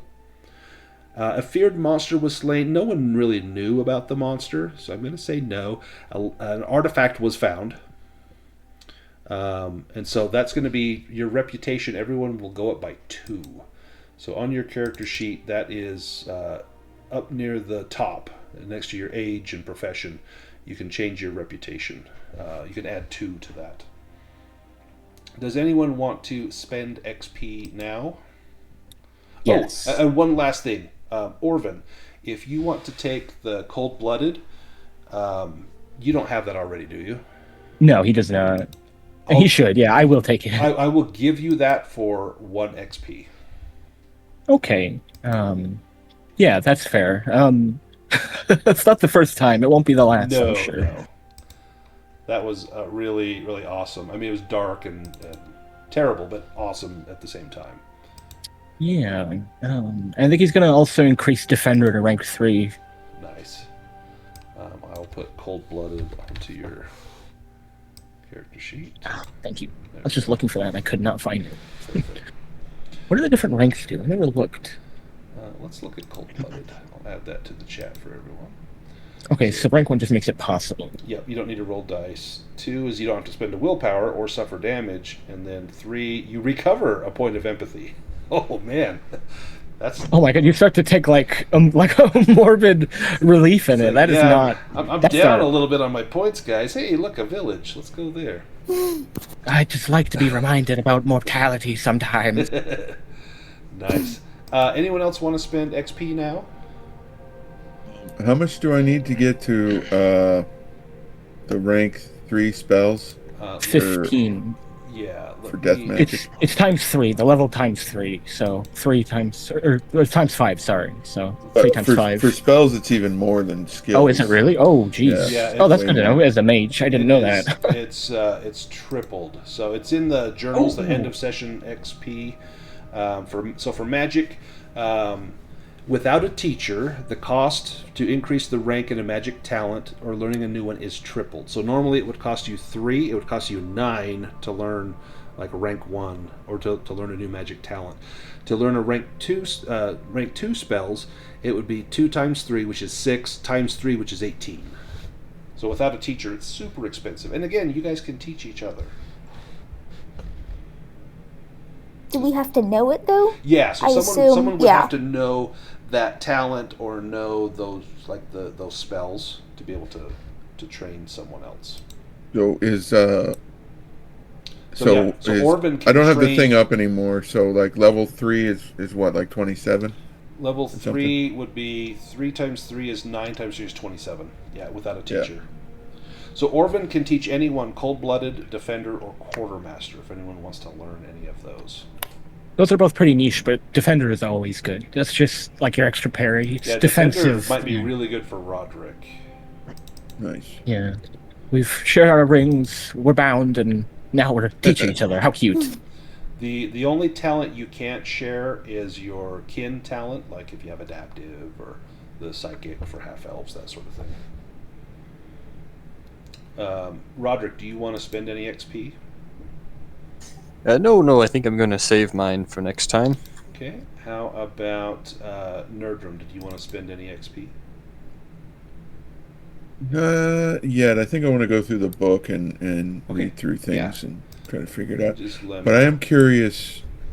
I was wondering if maybe Gwendolyn might be able to teach me like healing or something. So Wendelin 'Cause does it have the path of healing if she's willing to teach you. might be good to have two people who could heal. Yeah. Yeah, she'll do that. So if, Couple of killers, couple of healers. Great. Yeah.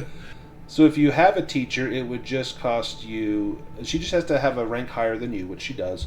It would just cost you 3 XP to learn the path of the healer. Oh, just 3? Yeah, I'd totally do that. And that would be for rank 1 spells. If you want to learn higher up, it's going to cost you more. As long as you have a teacher, it's not too bad. So Right. let me give you the healer. And then if Gwendolyn wants to learn death magic, I'm right here. What's dodge? Like what stat? I assume It's that's a move roll, I believe. okay.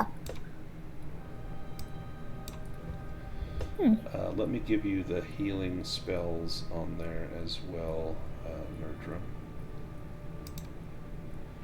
Let's see. Got that right here. The path of the healer, rank 1. Is there a skill? I'm sure there must be a skill that helps with hunting. There's got to be. There is, I guess, maybe. I mean, there's Path of the Bow, which just makes you better at shooting them. But Yeah. I'm sure there's got to be a hunting-based one, right? Yeah, I might want to get something like that because that's my main weapon other than spellcasting is with the bow. There is this, although it's for foraging. So Master of there's the probably Hunt. an equivalent. Yeah, there's Master of the Hunt. You should look at that one. It's for survival, but that is for hunting. Yeah, hunting sets you at ease. It gives you... Hunting counts as resting. That's cool. And you get extra d6 when you hunt for fighting animals. So yeah, that is kind of cool. I like that it's not just you get better at hunting. There's like extra stuff to it. Yeah. Oh my god, for Wanderer, hiking for a quarter day counts as rest. That's awesome. So you don't have to rest. You just rest on Wow. your feet. It's like therapeutic for you, yeah. At rank 2, forced marches succeed automatically. Ooh.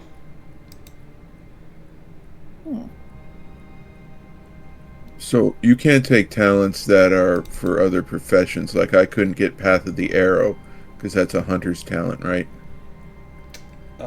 I think if you have a teacher, let me double check that. Even if it's not that way, it should be that It way. should You be can that learn way. how to hunt. Yeah. You can be taught how to use a bow and be an archer. That's crazy. You can do sharpshooter. Wendelin took that. Okay, yeah, that one looks pretty good. What's an artifact die? It's a d8, I think. And I think it's the die that's like... It goes along with an artifact, right? Yeah, so if you get an artifact, rather than rolling a d6, it rolls either a d8, a d10, or a d12. And there's like anything above a 6 on that will be a success, and some will be multiple successes, like a 12 might be 3 successes. Okay.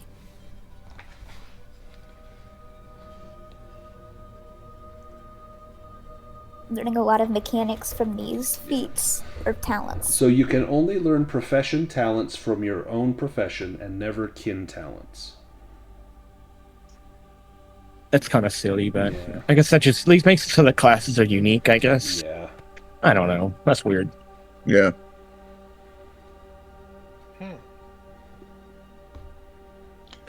But I think I will take the sharpshooter talent. Okay. I can add that onto your sheet here. That's just a regular talent, right? It's not a hunter talent. Yeah, it's just a... That's Right. just That's a a- general. Okay. General. So that one, if you don't have a teacher, you need to make a wits roll. Since none of us have that one. How much will it cost then? That'll cost you 3. Okay. Just making sure I got that right. And no, do you want to push it? no. Come on. Yep, you yeah. learn it. You take a little damage, but you learn it.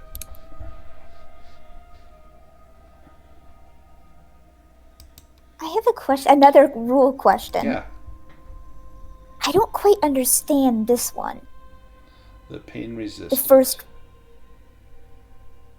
Oh, advanced close combat is like special rules you can use if you Yeah. want. I don't So- think we do. No, we haven't used them. And they have specific talents for that cane set, yeah. Right. That makes a lot more sense. I was like, wait, what? Yeah. What about Wendelin? Do you want to take any talents? Oh, Wendelin has sharpshooter. She could. You wouldn't have needed to make the wits roll, Nerdrum. So you can get the. I can get the wits back. Yeah, get the wits back, and I'm going to reduce your willpower by 2.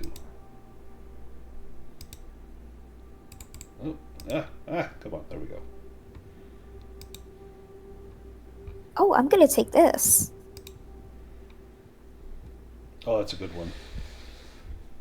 So yeah, you get a fast action and a slow action. Your slow action is an attack, and then your fast action is another attack, as long as you have like a knife or a dagger or something. And you get a penalty to it, but yeah, 2 attacks would be fantastic.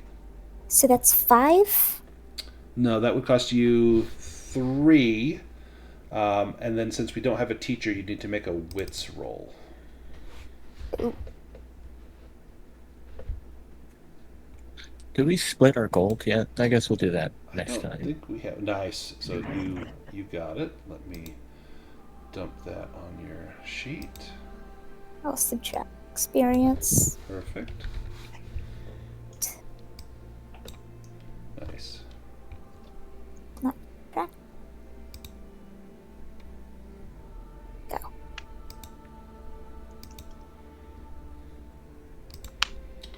Anyone else have any changes they want to make? Actually, she might add scouting. Try to get 1 point in scouting. Scouting, yeah. So you have no points. Did you use? You did use scouting. Yes, quite a bit. So that would cost you 5, and then that would move your scouting up to 1. Awesome. Do I have to roll for that? Nope. As long as you used it and succeeded on it, which you did, that would count as your training there. Perfect. Awesome. Anyone else? All right, well, let's go ahead and we will sign off for the night. We'll get back together in 2 weeks' time. We are out of the fire and into the frying pan as it goes. The fire was in town, and now we're feeling the heat, as it sounds like someone is on our trail, and they're not far behind. So thank you guys for playing. That was a blast. I did not think it was going to go this way. I didn't see anyone assassinating Mrs. Palmer, so that was unexpected. So that did go a direction. Yes, it did. So yeah, like I said, this may not be a safe haven for us for a while. We may get back and see Yawim's in charge, and he probably likes us. As long as he doesn't think we burned his boats, I think we'll be okay. So awesome. I will see you all in 2 weeks' time, if not sooner.